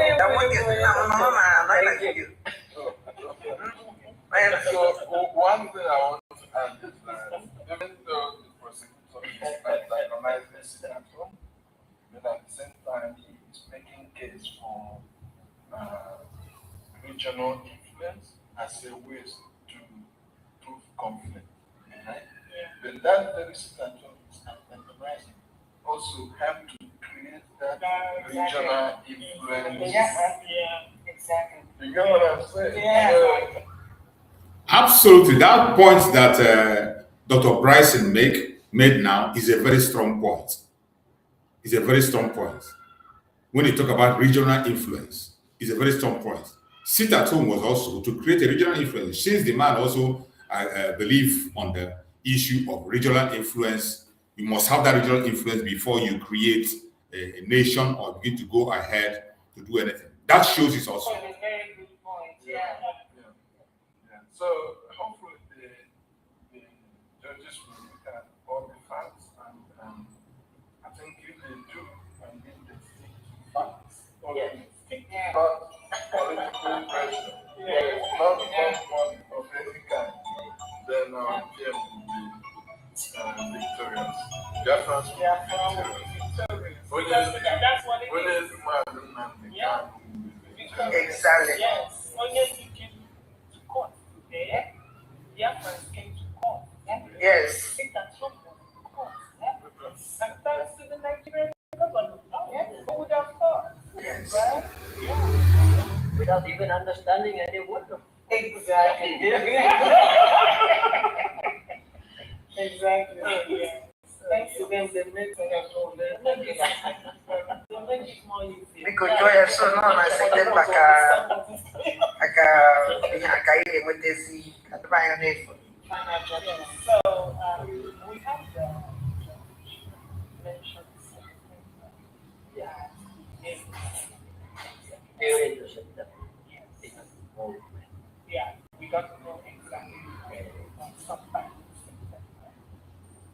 I hope you have that the verdict is going to come September. No date was given because content creators will give you dates. Content creators are already running around now producing their own date, manufacturing their own dates. They said September, but no date was given.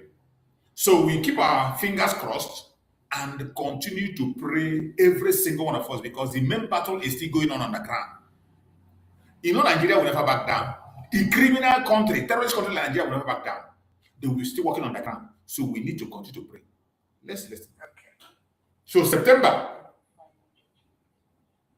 Then PM can come home.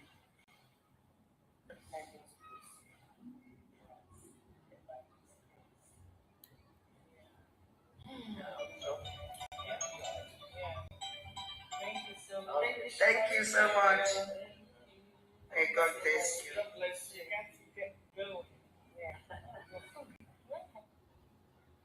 So that was the interview. It was a very interesting one. On your own time, you can still go and watch that interview. And when you are watching, please keep your group mentality aside. Keep your hatred aside. Follow the facts. Don't even mind the people you are seeing the future. Follow the truth. Some of you are just hating. Maybe because of the voice you are hearing, because of the face you are seeing, because of the people, because you hate them, you decide to reject the truth. It's not helping you. It's not going to help you. It's not going to help you. Me that is presenting this program, I might not agree with every one of them there. I might not agree with everything they say, everything they do, but the truth remains the truth. Wherever I see information that is truthful and factual, I will play it. And this is what we are supposed to be doing as Biafrans. Disciplined reportage. Disciplined reportage. This is the time to expose Nigeria more than ever. This is the time to expose the Zoological Republic more than ever. We have been doing exposition for a long time, but this is the time to take the exposition to another level. Public opinion matters a lot. Public perspectives, but as the case of Simon going on, there are many international interests, many organizational interests that are writing, and many of them will write to the lawyer, to the Finnish government. And that is why public opinion matters. This is why Nigeria do not want the case of Simon to go viral. They did not report it. No international media is reporting it because they know if they report it, there are people that are experts and their duty is to write the truth about these kind of cases and send to the government and important places, to United Nations and whatnot, to alert them on the actual truth and facts. And this is what they are avoiding. That is why they cage the case of Simon Ekpa. They don't want anybody to report it. Nigerian government, the case has lasted more than 2 weeks or so, almost a month. They didn't report it anyway. Almost a month now. Since 4th, we begin to make noise about Biafra. None of them is reporting it. No international media cover it. No international media is reporting what is happening. Even the Finnish media that promised they were going to report it, I didn't see them report it. You see, this is a calculated attempt. They intentionally do it to suppress. They want to suppress the gain we are going to make from public opinion. They want to suppress this public sympathy on Biafra. That is the word. They want to suppress the public sympathy on Biafra. That is what they are fighting to suppress. And that is why they do not want people to show it. So we ourselves must not be silent. There is a video I saw, I want to play. This same Nigeria that is accusing Simon Ekpa, of being responsible for the insecurity. I am going to play a video from their own conventional media, a video that confirmed that Nigeria is the one responsible for the insecurity in the southeast and all part of Nigeria. This one, no be Biafra man they talk about.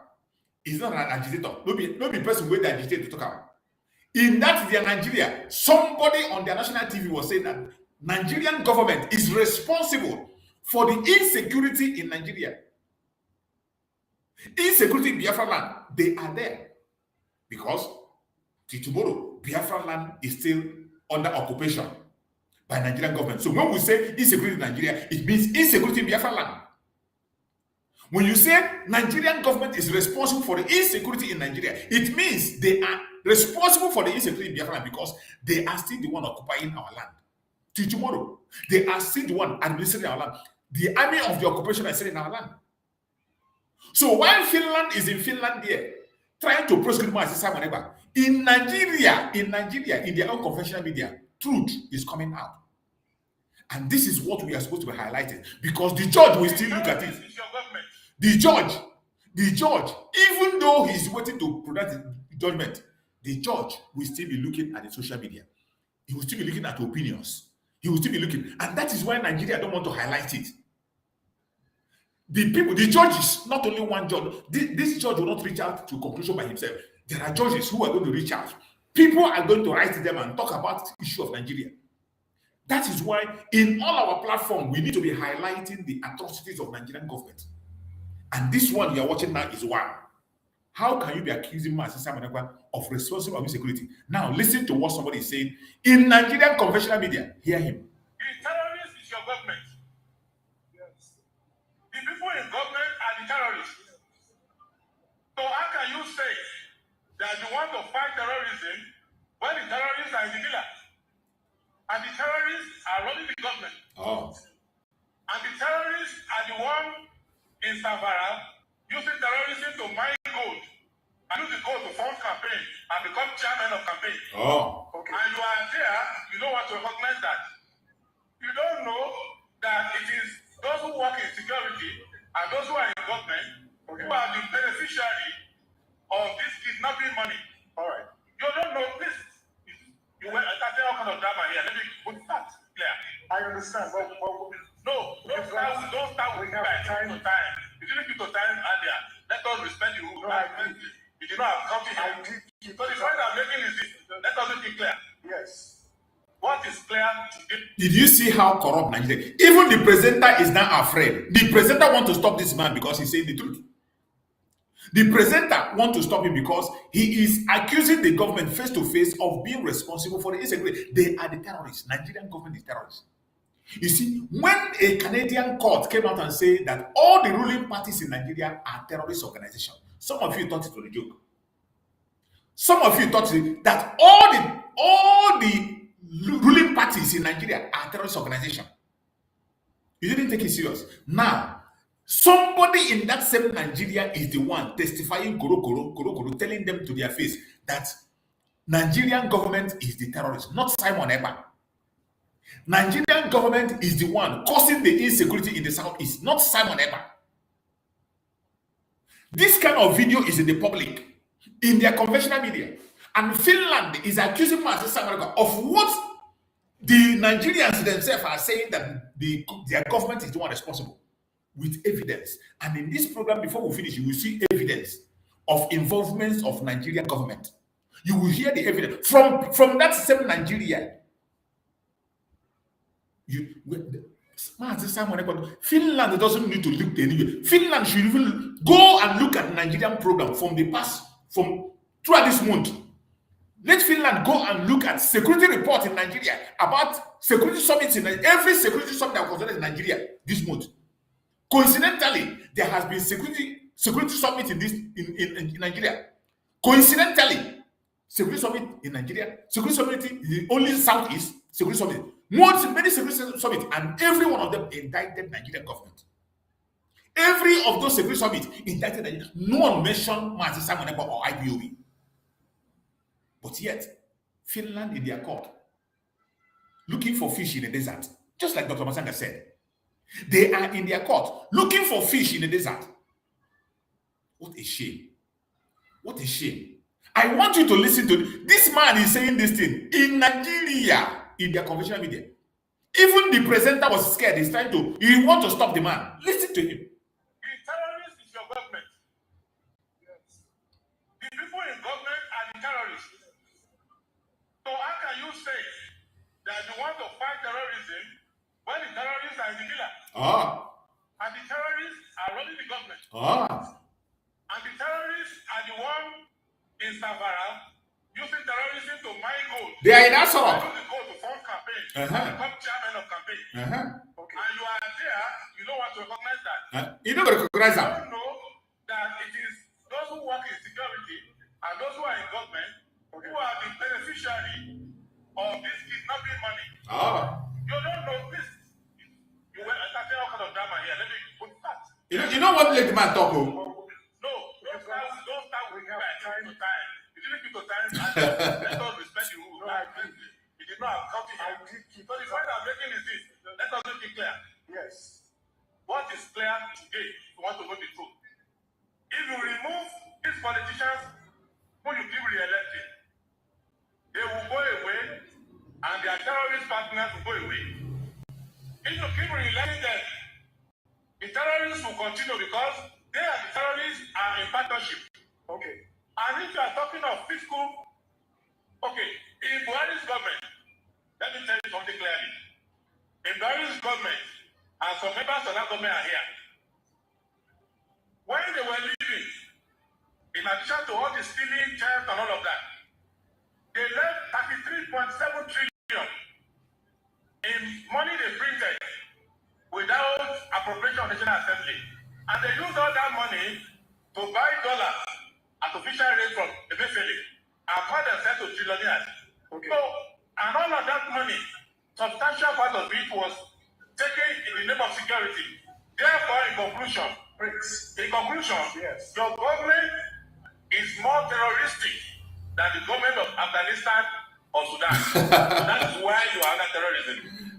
Yes, but Prince, since you have the time, the bigger question, what you're saying, your policy proposal to fix insecurity is to remove the government or those who are in power, because I've not heard concrete things, concrete actions to address things like farmer herders' prices, like the communal crisis. Look at this idiot. There's several security challenges we're grappling with. This is how Nigeria behave. You see, this man is telling them exactly what to do. He's talking about communal clashes, farmer headers. Who is sponsoring the headers? Is it not the same government giving them arms and everything? This is Nigeria. This is Nigeria that is giving Finland information.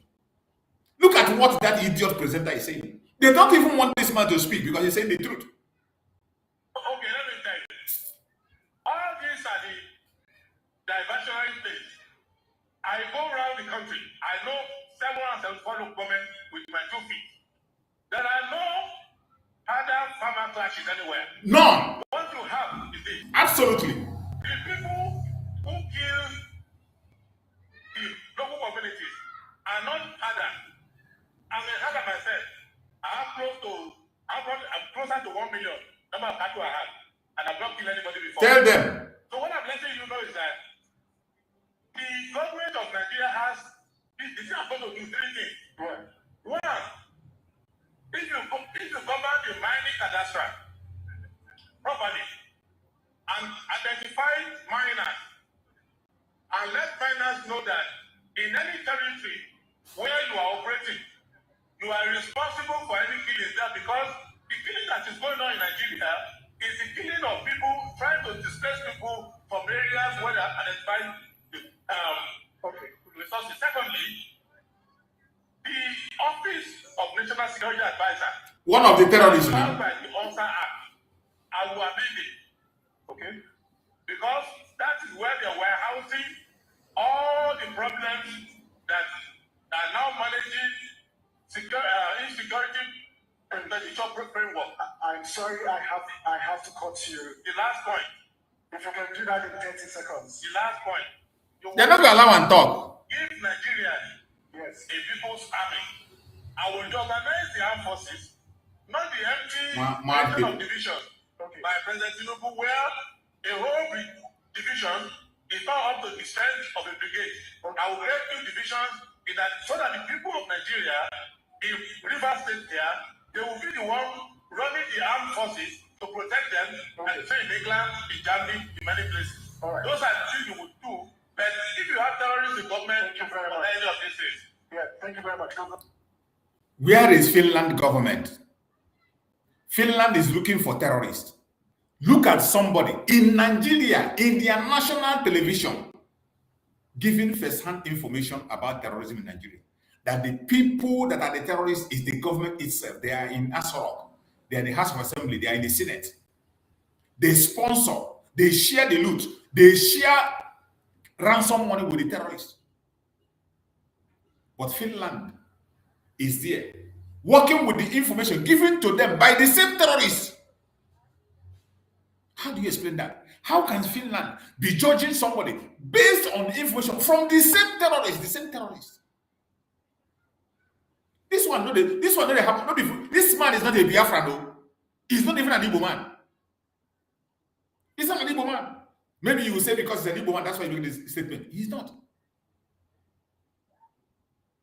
As if that is not enough, I am going to play another program. This is the very first time I am playing Very Dark Man video on my platform because I have my reservation about him.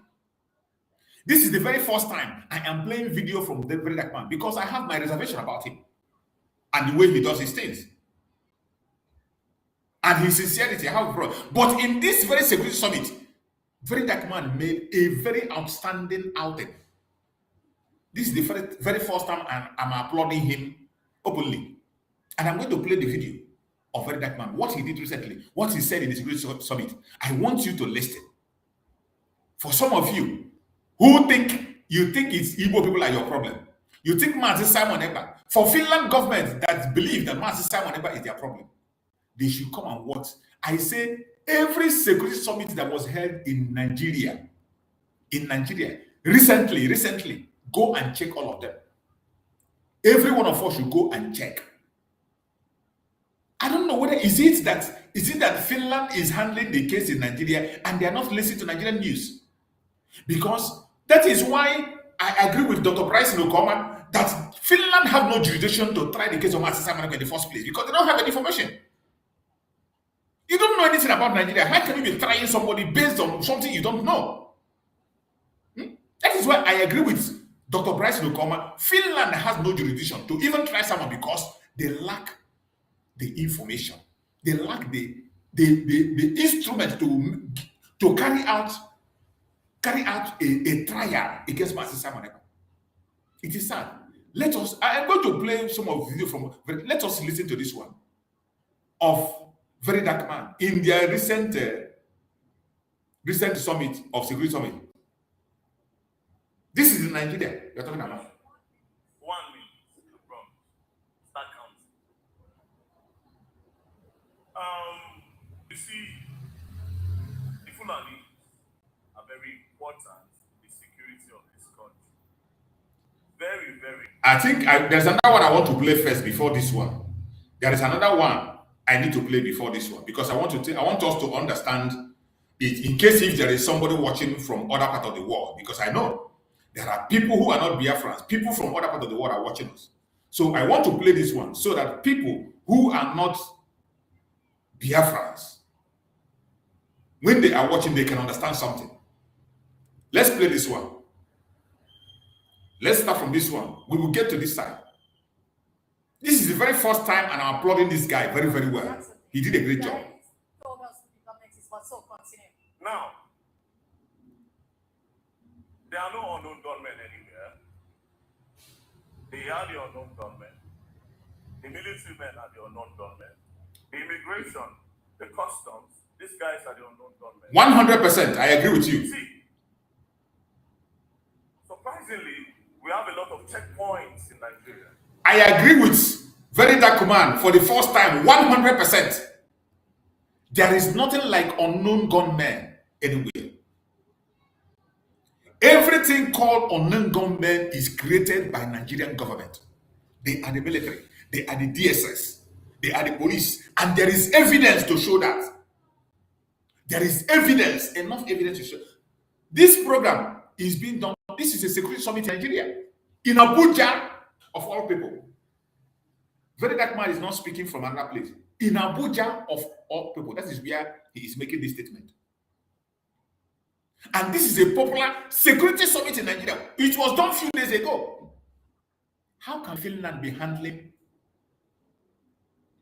a case of Nigeria, yet you don't know the story at Nigeria? You don't know what is going on in Nigeria. You're not paying attention of Nigeria. Who made the investigation to tell you that Simon Ekpa is responsible for insecurity in Biafra land?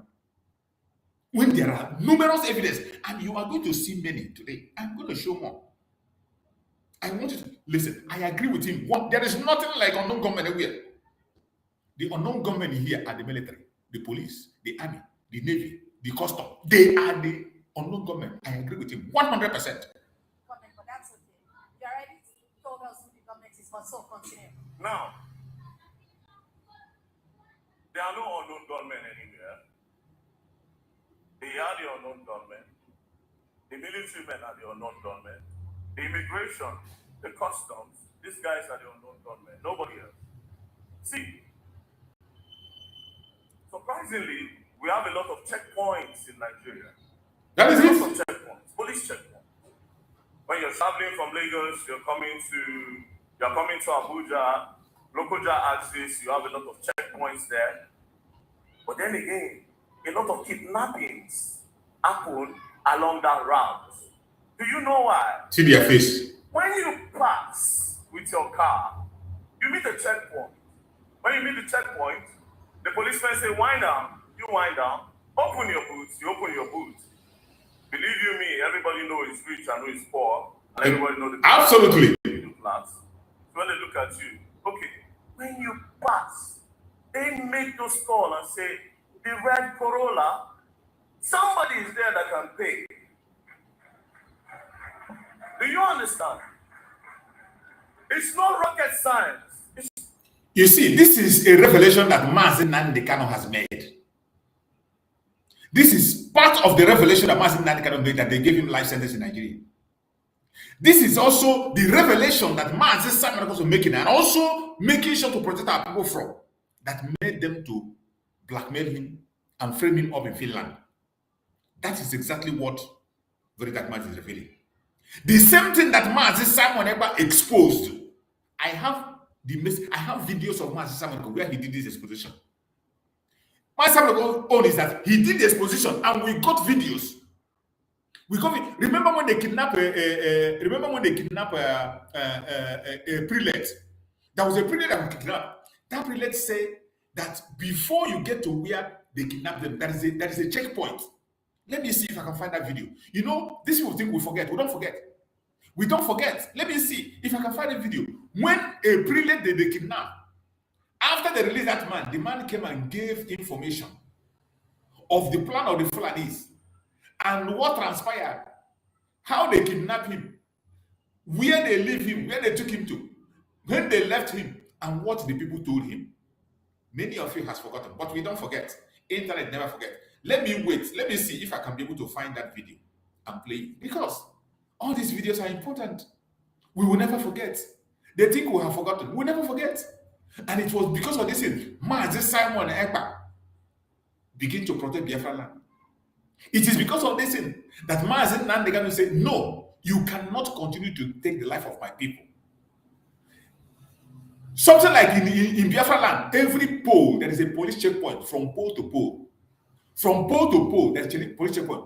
And still yet, anytime there is a kidnap, it is always very close to that very police station. Why? Why is it that every time there is a kidnap, it is very close to police station? I'm trying to see if I can get that video of that prelate that they kidnapped. Many of you have forgotten. There was a prelate that was kidnapped. And that prelate came out and exposed what transpired. Exposed where he was arrested, where he was kidnapped, that paid billions before they released him. He exposed what they told him. Let me see if this is the video. Let me see if this is. Let's see if this is the video, because it is important. This thing very dark man is saying is not far-fetched. Very good. I want us to listen to this very video. Listen to this very video. Done by TVC, National TV of Nigeria, not be IPOB media. These are things that we have seen in that contraption. These are things that Master Simon Ekpa is good. But yet, today, the people that made the exposition are the ones that are in prison. Very dark man today is making. If very dark man remains in that form, don't worry, you will see they will arrest him. If the very dark man continue on that light now to push the right thing the way he's doing, because now he's going on the right path, which is to put the government where they belong. If he continue on that side, they're going to arrest him. But let's hear this. Hear this man. Hear this man. These people told us that they are going to bring, after buying enough weapons, they'll bring all those that have been put in disarray, driven away from Zamfara, Katsina, Zambisa Forest, that they are all coming to locate themselves in Igbo land, that there's no security in Igbo land. Did you hear that? That they will come there and then they will deal with us. And that the dumb man was just flippant. Maybe he took something. He said, you know, Ekpa'S, Lagos Expressway, we are in all the bush there. We're everywhere there. We're also in the south. So we are waiting. This is a prelate that they kidnapped. They kidnapped this man, a prelate, and they paid billions before they release him. He's the one telling us what he saw. Look at all the Nigerian national TV, they are there. Look at all the Nigerian national TV. In the southeast, they promised that they will take over, then they will make the place unbearable. They told this man to his face. Listen to him. Slightest signal will finish and take over this land. So they claim that Nigeria belongs to Fulani. They said that is why we are afraid of. You know, I've been talking about this open grazing and this. They have a plan. Oh. They have a plan, and I accuse the soldiers who are not non-Christians. Did you hear it? Did you hear this? This very thing that the very dark man said is not just that he formed it. Man said Nnamdi has said it. Man said, did you hear from this one? This is a prelate that was kidnapped. This one now, not be somebody from the street, oh, not be saying that IPOB man where they talk. Not be saying that me when they hear it. Listen to this very man. Listen to him. Listen to him. Here. They have a plan. They have a plan. And I accuse the soldiers who are not non-Christians. He said, I accuse the soldiers who are non-Christians. He accused the soldiers who are non-Christians. Listen to him. That the soldiers are part of the kidnapping. They are part of the terrorism. They are part of the insecurity in Biafra land. This is a prelate. A clergyman, even if he can lie, not on this one. He has no reason to lie on this one against the government. He has no reason to lie against anybody on this issue. He saw it for he was kidnapped. He narrowly escaped after his church paid. Listen to him. Who are not non-Christians. Some of them are Friday. They are part of it. But they are shooting this man. You know, when our people want them to come in the bush. I want you to listen now. Listen to this explanation that this man is making. Listen. Listen very well. So when you hear very dark man say that thing, it is not to make you happy or to make you angry or to talk or to blackmail anybody. It is a truth, fact that have been existing. Mazen Nnamdi kind of have shouted about it, shouted. Mazen Simon Ekpa, every program he talks about how these people are working. Even Danjuma came out and said it still yet. Finland. When did you start to look into the issue of Nigeria? Where have you been? Does it mean that you don't know that terrorism in Nigeria, insecurity in Nigeria, has always been there, even before Master Simon Ekpa joined IPOB? If you don't know that, then you have no jurisdiction to try Master Simon Ekpa in anything. You have no jurisdiction whatsoever. Listen to this man. But they are shooting this man. You know, when our people wanted to come in the bush, the soldier said, if you move a step, we finish you. When his own people, the village people went to go and rescue this man, where he is. The soldiers told them that if they move an inch, they will finish them. The soldiers said they should not go. They know where this man was. When they want to go and rescue this man, the soldier threatened them that if you move an inch, we finish you. Listen to him. You know, when our people wanted to come in the bush, the soldiers said, if you move a step, we will finish you. Don't go there. So they know where the boys are. They know the location. And what they do is in the daytime, they use their cow to confuse people. Exactly. After some time, the cows go to rest and they take their gun and do the operation of kidnapping. Government should act decisively. They should act decisively. Otherwise, which government? What is happening in the northern part of the country will be a child's play to what will happen here. So government should sit up because the primary purpose of government is to secure life and property. Any government that has failed in that has failed woefully. And Nigeria is on a reverse gear. We are nosediving. We are nosediving. You don't have security. All the bush went around, no soldier, no police, nothing. The people, were having a field there. And the way they release those spots, if they kidnap people along the squatter, they will parade them round, and when their parents they are released from that particular spot.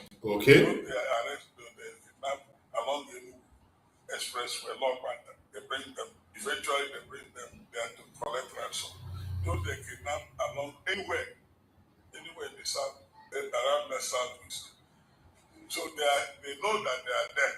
Yes. And I gave that. When I said to the organ, how do you collect this money? He said, don't worry. Once we are through with you, we will invite motorcyclists. Imagine. They will come and there will be a truck. A truck will come to put the money in the truck. And that the people who paid them said that was exactly what happened. Immediately they came out from the bush. They told them they were monitoring whether there's police around. They said, go up. Okay, come back, come this way. And then eventually they stopped. A truck came without number. So the boys carried one gram of gold, put in the truck until they took the 100,000. After they have calculated 100 million, they said, okay, you can. This man paid 100 million. There is another interview where this man explained and said the police station was, I think he said it here, that police checkpoint was very close to where they kept this man. Police checkpoint was close. There was a police checkpoint. And when the people wanted to go and bring him out, police say, soldiers say, if you move, I move you. They didn't allow them to go. So when you hear Very Dark Man say that thing, some of you think it is not a joke. It has been happening. It didn't start today. And I thank God that Very Dark Man have decided to be on that positive side and make that report. I want you to see another video where Very Dark Man also spoke. It's very interesting to listen. Let's listen. By and large, I want to ask Mr. Martins again. Do you consider the very roots of insecurity in Nigeria and its widespread? Because, again, I think in the 80s or 90s, it used to be hand robbery. And, of course, people are with it. But now the trend is becoming kidnapping for ransom, bandits, cattle rustling. The first time I heard banditry, it felt like I was taken back to which banditry? Time. So we have crimes evolving, all right? We have things happening that are very strange. What do you think is the root of this insecurity? Because again, if we continue to have to say that, okay, we have insecurity here, if we don't nip it in the bud to go to the very root. Leonard Silk was talking about poverty, the issue of welfare, that they are pivotal to the widespread of insecurity. What do you think is actually the root of insecurity in Nigeria, particularly the widespread? I think the root cause of insecurity is politics. The people that benefit from it are the cause of the insecurity. Now, who benefits from this? The government benefits, Everything is the government, trust me. Everything is the government. The government benefits, the police benefits, the military men benefits. Since security started,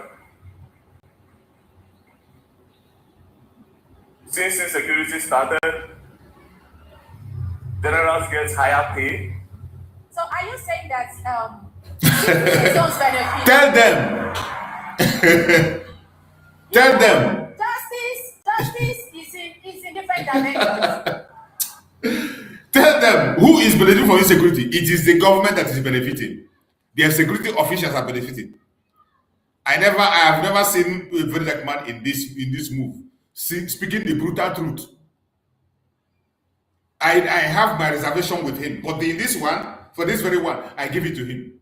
This very one, I give it to him. I want you to listen to him. Since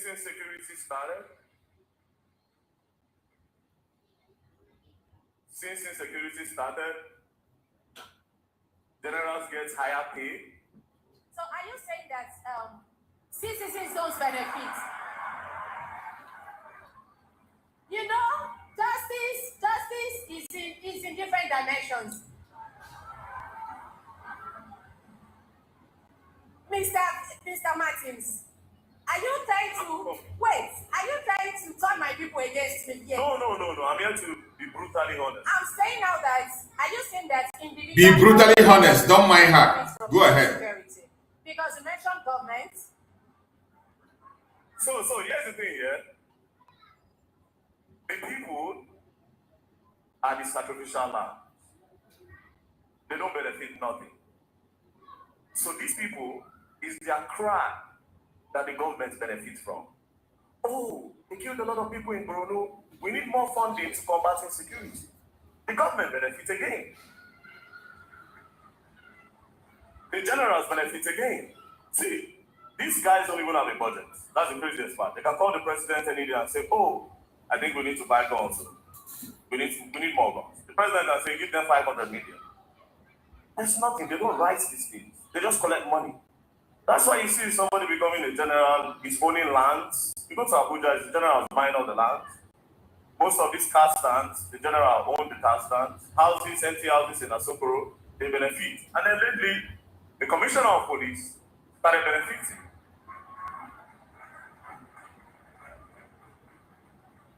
Like I said, everything is the government. The customs will seize contraband goods, rights. But you don't know how guns are entering Nigeria. Come on. No, they never seize gun now. Now rights they seize. So the people never benefit. Everything, I'm telling you, everything is the police, is the military, is the customs, the immigration.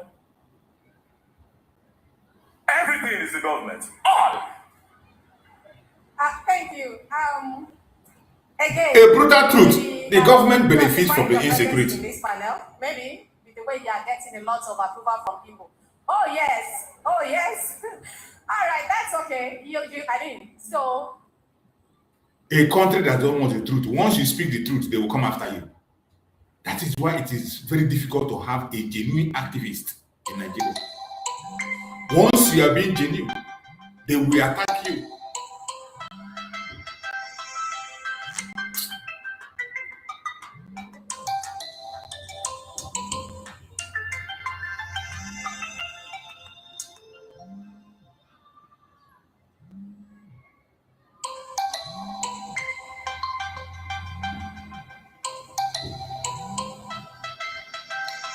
One minute, I'll be back. 1 minute, just 1 minute. I want to ask Mr. Martins again.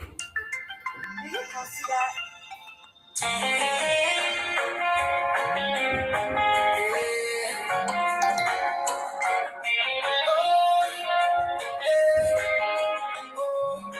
Biafra spirit never dies.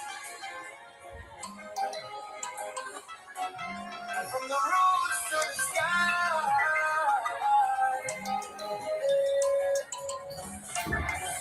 In the silence of the night, we still call your name.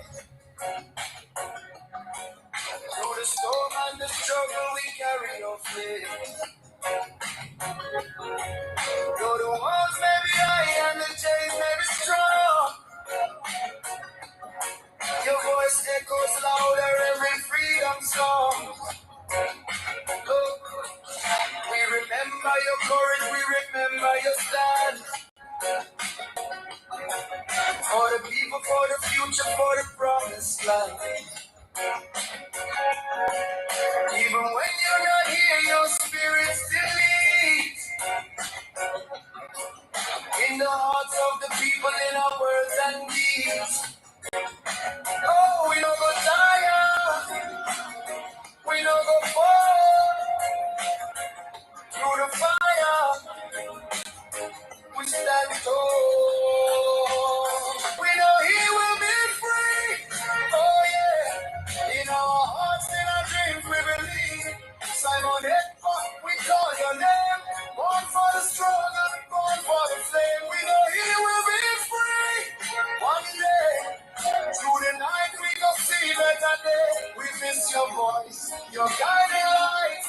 But your spirit keeps the fire burning bright. From the streets to the villages, the message go round. Every voice, every soul in a freedom sound. No prison can silence what the truth has begun. Like the rising of the moon and the shining of the sun. Hey, they can try to hold you down, but they don't understand. This is bigger than a man, it's the cry of a lion. From the learners to the youth, everybody know. Freedom is a seed and it's already grown. Welcome back. Sorry, I had some things to attend to. So let's go back and play another video again. Still on the exposition of Very Dark Man. Let's play that one. I think this should be the last one we'll play. Let's listen to what he has to say. Information. 1 minute, I promise. Start counting. You see, the Fulanis are very important in the security of this country. Very, very important. They have a very good communication system. Their leaders can just make it with just one call, and everybody will just be on the call. Nothing will happen. Their communication is really good, and the information we get to Niger, Mali, blah blah blah. Now let's say in Benue, the Fulanis in Benue don't attack the people in Benue. No, I'm coming. I'm heading somewhere. The Fulanis in Benue don't attack the people in Benue. The Fulanis that come to attack are Fulanis from outside. There's a way this whole thing happens. Now, these guns you're talking about, this insecurity, there are only one ethnic group that knows the bushes more than everybody. The Fulanis. They know the bushes more than everybody because they can walk from Abuja to Lagos inside the bushes. While doing that, some corrupt governments, they help transport guns in the bush. You see, a lot is going on that you people don't understand. The guns move from here to different states in Nigeria in the bushes. They also transport money in the bushes because they know the bushes more than everybody here. A lot is happening. I just want to open your eyes to this thing. Mind you, why are these people being used? I'm not telling you that the Fulanis are bad people. I'm telling you that a lot of them, large majority of them, are being used. Some of these kidnappings that happen in Edo State, you see Fulani man, you say the Fulani, it's not the Fulani man that kidnapped you. No. It's an Edo man that kidnapped you. But they bring a Fulani man that they saw in the bush, they say, just pay. If they call, answer. The Fulani man will just put his face there. The Edo man will collect. Understand this. You know why the Fulanis can do that? They are not educated. And also, they have nothing to lose. These people don't buy cars. They don't buy AC. They don't buy land. They don't buy nothing. They are very dispensable. Their houses are here. Next thing they move from this place tomorrow, they go and put a hut there and they move. A lot. You say, oh, Fulani expert. No, it's not. It's not. You got it wrong on this one. These are your neighbors. These are people that know the community using these guys. A lot is happening. But above all things, Don't help them in that narrative. For this one, I don't agree with you. I'm telling you. I wish I could say more, but... So, you seem to know so much about the intrigues in this. Maybe you should be taken up as a consultant to solve some of this.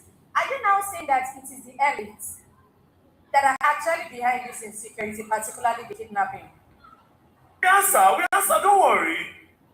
I will answer. Don't worry, I will answer you. Because you said that the persons, the foot soldiers, don't know much. It's people like, I don't want to use you and I, that approach them to go and do that. Are you saying the elites are the one pushing the persons in the bottom of the society to commit this crime? Yes. Now let me break it down. Some parts in Nigeria where they do mining, they will contact these Fulani guys and say, oh, we discovered gold here. There's tin here. But you know, this community, they will not let us come. We are promising you a land for you to take care of your cows. Fulani man is like, okay, and we'll give you X, Y, Z. But those people need to live there. We are the government. We are giving that place to you. You just need to move them out. Then the Fulani goes there. Pew, pew, pew, pew, pew. They give them the guns. Brrr. They dispose those people and then mining starts happening there. Zamfara, think about it. Mining. The people that benefit are the elites. You see, there's a whole chain. There's a whole chain. The civil defense protects a lot of mining sites in this country. The police protect a lot of mining sites in this country. Then the corrupt military. You see, the military are very, very corrupt. Very, very. Off your mic, Honorable, off your mic. Then the military too, they protect a lot of mining sites. But before you access this place, because you don't want to build these communities where you discover these mineral resources, you just want to chase them out. You end up killing a lot of people. When I went to Focus, we saw minerals on the ground, in bags. You don't want them there, so you have to do, what do they call it? It's a form of hand grabbing, ethnic cleansing. You just kill everybody there because you want to get something from the ground. It's a whole chain. Like I said, a lot of people benefit from this. The police, there's nothing the IG does not know. There's nothing the military does not know. There's nothing. I will tell you. Hold on. Off mic for what? There's nothing no Ribadu does not know. There's nothing of course. Ogantosin does not know. They know everything. They know. Thank you. So you are blaming the elites and the government for all of them. All of them. Do you classify yourself as an elite? Just hold that thought. Please, can we pass the microphone to Chidi? That is a brutal truth. A brutal truth, but they don't want to hear it. Nigerians don't like to hear this one. My fellow Biafrans, it's so sad that Finland get themselves involved with a terrorist country like Nigeria, and we will continue to do this revelation no matter how long it takes. I think I have to stop these things here because I will come back again this evening. I will come back this evening for another part of this section of it is now we will begin to reveal them. We will continue to highlight every atrocities of Nigerian government in the past. This is the time to highlight all of them. I will continue to highlight them one after the other. We will continue to highlight them. This is don't go to sleep and say, oh, the case of Mazi Samora have finished, no need. Case of Mazi Samora have no, let's go and rest. And there's no time to rest. This is the time to do the work. No time to rest. And I pray that CHUKS will give us the strength to fight this battle. And those who are attacking our platform, those that are attacking our platform, trying to shadow ban us, as you continue to do that, as you continue to shadow ban us and try to attack us, so CHUKS will attack the source of your life. The same way you attack our platform and shadow ban us, the same way CHUKS will shadow ban your life. The same way CHUKS will attack your life and shadow ban your life. Continue. I won't tell you to stop. The same way you attack this platform and shadow ban it, that same way Chukwu Okike will shadow ban and blacklist your life. Bunch of idiots. Thank you so much for watching. We are going to stop here, and before I go, I still have to continue to play the messages of Mazi Simon Ekpa as a form of our revelations and protest on what is happening. And Mazi Simon Ekpa is innocent of all charges. Everything has been charged. He has not committed any of them.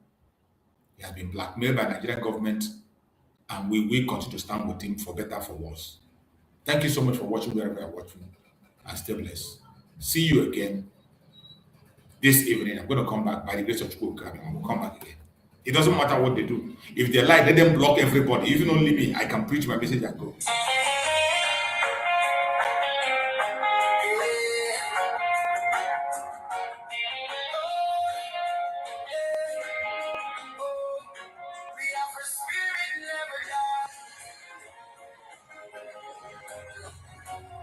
From the roots to the sky.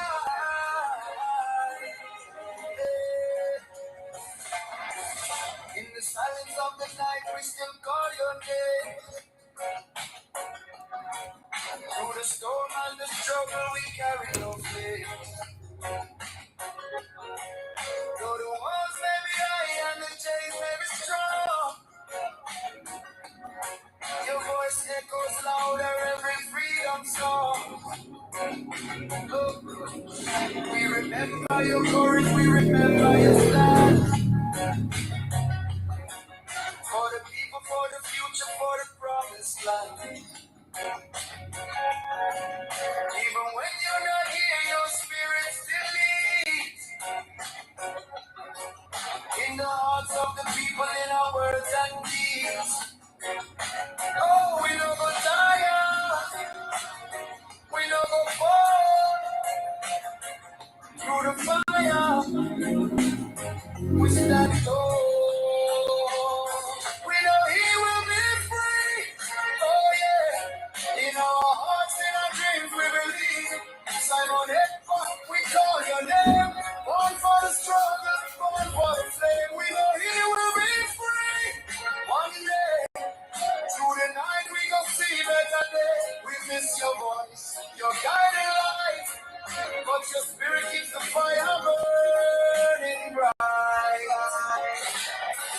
From the streets to the villages, the message go round. Every voice, every soul in a freedom sound. No prison can silence what the truth has begun. Like the rising of the moon and the shining of the sun.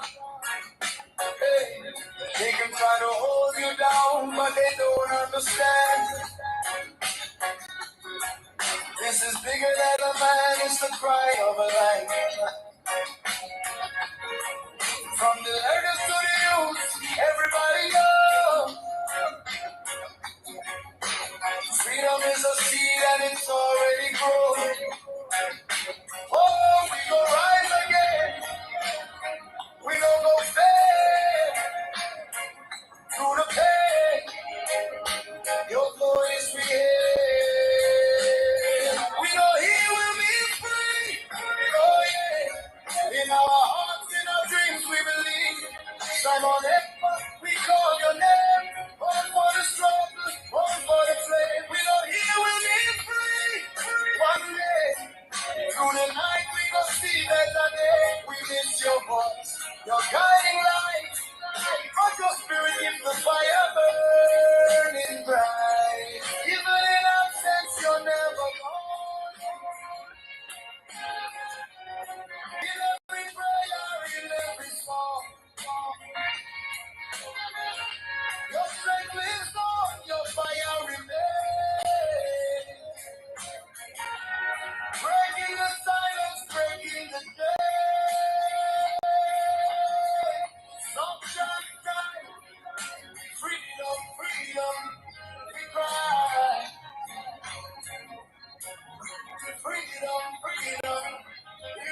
in your presence.